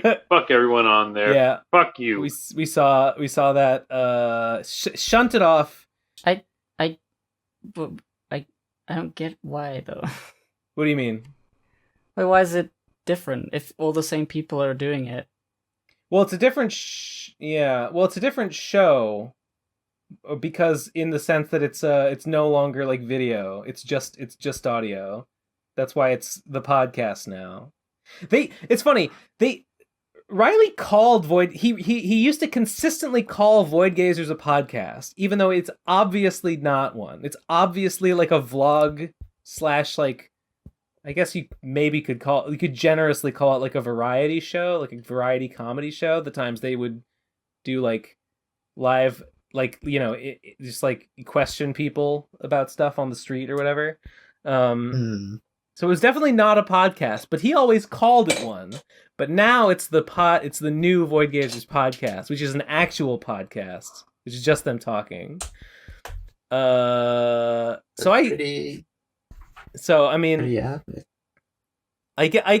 think that's why, because there's no more video component, or Riley just doesn't want to edit video anymore. So now it's the podcast. Now it's on his channel, and that's what he wants. He wants that content. And now he's got it. And good for him. God All bless. right. One more voicemail is Nate is back. 3, 2, 1, go. I'm bringing back the name fuckers, boys. Let's go! Yeah. Epic. I'm glad you're excited. Yeah. I love voicemails.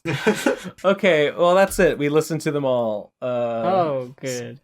Somehow. Oh, epic. Nice. We did it. Yeah. And only under 4 hours. Excellent. Oh, God. Are we under 4? We kept it under 4. Shit, I had somewhere to be at 4, actually, so that's a little fucked up. That's why I had to, oh well. Anyway, any final thoughts before we conclude today's episode? Play Pumpkin Alley free Yes. demo. You don't even have to pay, but it's nice if you do, but you don't have to. And leave feedback and look forward to Kickstarter and other things in relation to it soon. I was kind of curious, actually. I wanted to ask, and I don't know if you'd be comfortable talking about this, but I was wondering if you like made any money in donations. Because I'm also hoping that people will donate to my game when it's out. We got a few donations, yeah. Yeah. I think I got a big one from Craig, actually. That's nice. Oh, wow. Cool. Can I? Like, how many people donated? I don't have the numbers. It's like maybe 10 people. It's something. Okay. It's not. Okay. It's not nothing. So it's pretty good. Well, I mean, I don't know. Hopefully, more will trickle in. I mean, the point of the demo is not to make money. It's just to show people to have something to show people when we're trying to like actually fund it and make the real thing. Yeah, sure, sure. It's also a good thing we can like bring to like a games convention and say, hey, we're working on a game. Any journalists want to write an article about it? Yeah, You should push the diversity angle. Here's a game made by a trans creator. I guess I could throw that in there if it'll work for a thing or two, but I don't really care. But then wait a minute. Wait a minute. A transgender game developer? Are you serious right now? Are you fucking with me? Are you serious? Are you fucking with me right now? Unfathomable. I don't know. As a gamer, I hate trans people, so I don't think I'm gonna partake in this. Well, gamers and game developers are like natural enemies. They're like lions and hyenas. They hate each other, and they always will. True. Yeah. It's an abusive relationship they share, quite toxic to one another. I want the game to stand on its own. First and foremost. No, I getcha. If it could help, I'll just say, yeah, can I have a table at this con? Sorry, we're booked. Well, I am trans. Sorry. Please, no, right this sorry. way. No cis people allowed at this convention. Yeah, like no sissies at this convention. Like, I'll weaponize my minority status if I need to. But like I don't care. Clip that. Soundbite. I'll bludgeon people with it. Yeah. Just as you apply to convention, just letting you know I am trans, and they're all like, this is a Transformers convention. It's not the same thing. Just letting you know I'm trans. Sorry, don't care that much, and it smacks your own hand with a hammer. And I'm disabled now. Plus ratio, plus L. Yeah. Yes, it's like the like a version of like. Do you know who I am? Trans I make and YouTube disabled videos. Queen. Yeah, I have the power. I have so much social clout. I could make you take a big L if you don't let me in. I can make or break you. I was on a excuse me, I don't know if you know who I am. I was on a BronyCon panel in 2019 in the sunroom, might I add. Damn, was it really 2019? Oof, time moves by fast. No, I wasn't. It was 2015 or 14. Oh. Was that when we did the Horsecast Live was like early 2010s. Yeah, I think it might have been 2015. I can't wait till they do PCP Live, just Ben and Gib, and everyone's gonna be like, "Where's Nate? Where is he?" People come live. Yeah. Mm-hmm. Well, we're gonna fill that sunroom again one of these days. One of these days, MLP will be back, baby. We peaked in the sunroom. We have to go back. All right. I wanted to ask about money because I love money so much. So let me just money, ching ching. Okay, now it's my turn. Mom says it's my turn to show. Okay. So I have an NSFW. Everyone read Villainverse. Everyone genuinely, if you have not read Villainverse, please read Villainverse. It's actually good. It's free to read. It or not. Actually, if you remember back in that shonen contest where everyone was posting their comic on Medibang. Yes. You remember that? Oh, you mean the one that Gib entered Clarissa in? Yeah, that one. Right. So, Villainverse is on Medibang, And I looked at kind of like the ranking for like I guess Medibang just shows you kind of like Western comics or anything that's like in English instead of like the popular stuff in Japan, right? And it got me, and I saw like kind of like how popular kind of like Western stuff is in Medibang, and like it only gets a handful of likes, and I see that I tend to have like a bigger following than a lot of these other like Western comics guys. So I'm like, if anyone out there is a fan of Villainverse and you have a Medibang account, go to Medibang. I mean, just look up Villainverse. Look up Villainverse on Medibang and just give it a couple likes, and I'm pretty sure I could get pushed to the top of the ranking just with a handful of likes. Yeah, dog. Yeah. And I'm still Cheesy Manfredo on Medibang. Check him out. Check out Cheesy Manfredo on Medibang. So is that the only place the comic you can get is on Medibang, or is there other places? The Villainverse, you can read it on Medibang, you can read it on Tumblr. There's actually a Discord, there's Villainverse Discord where it has a chat that just has the whole comic right there, and people could read it. Buy the books. Buy the books. They're all on itch. Also, I have new books. If anyone remembers Luna from Bongo Luna, I have made 2 porn comics, and those are on itch. They're called Graveyard Smash. Yeah. And they're pretty good.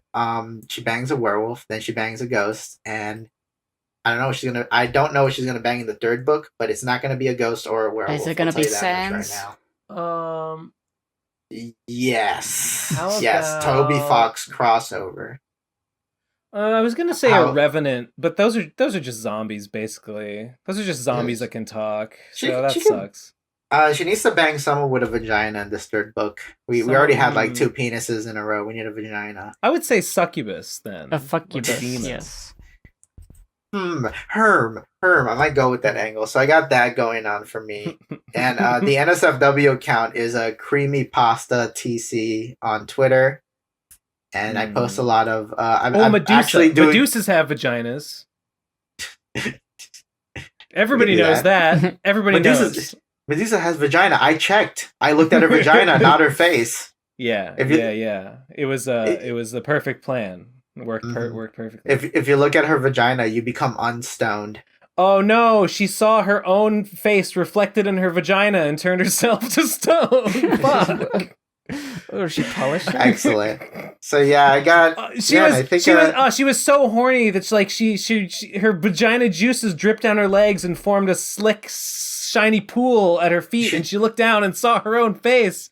No, no. Tragic. But who hasn't been there? Am I right, ladies? Who hasn't slipped? Am I right, ladies? Who hasn't slipped on your own pussy juices while you're walking down the stairs and snap your own neck? It's just like when you're playing a handheld video game and then the screen turns off and you're there and you're looking down and like you got double chins because you're looking down and like you're old and you look like shit. It's like that when you're so horny that you just piss pussy juice out into a big slippery puddle on the ground and you look down and you see your own face and you go, ugh, how do they get so old and stupid? Oh my God. It's just hashtag just Medusa things, I guess. Medusas historically they have snakes for hair and they have an incredibly heavy flow. Right, an incredibly heavy flow. Vaginal flow is what I'm referring to. I love all this new Medusa lore. Big squirters. I love all this new Medusa lore. Squirt is pee. Discovering right now. But yeah, anyway, follow Creamy Pasta TC. I don't draw Medusas yet, but I might eventually. Mostly drawing like big titty clowns, and you can commission me to draw more big titty clowns because that's pretty great. I even have a Patreon for that with a sticker coming out soon. Do you give a discount if someone commissions you for a big titty clown? If they're a patron. Oh, okay. Because some people are like, yeah, I'll like. Oh well, I'll give you a discount if you'll commission something with my OCs. Yeah, I do that. Yeah. Yeah. So if anyone like commissions like Bongo or Luna or all the other clown girls that I've created for the NSFW account, you get like a $5 off, right? Hell yeah! Who's this yellow girl? Yeah. Pac-Man. Oh, that's a Pac-Man. That's a Pac-Man girl designed by a buddy of mine, Super Spo. She's very cute. I need to update this. I do comics now. I could do like porn comics, although I charge way more for that. Of course. Yeah. Yep. Of course. So yeah, Cheesy Manfredo is doing porn now, gamers, and you could get in on this sick, sweet deals that I'm doing. Okay. Just for you. Good. Yes, I condone everything that was just said. But I gotta get going. Actually, I'm late for an engagement, so we gotta wrap this up. All I gotta say, check out Cheesy Manfredo, read Villainverse, and definitely play Pumpkin Alley. It's on itch. Link in the description. Okay, that's it. Good night. That's it. Goodbye. Patreon.com/theprocrastinators and all that other stuff. You know it. Cheesy Manfredo. For some stuff. There's some stuff there too, Bill. Okay.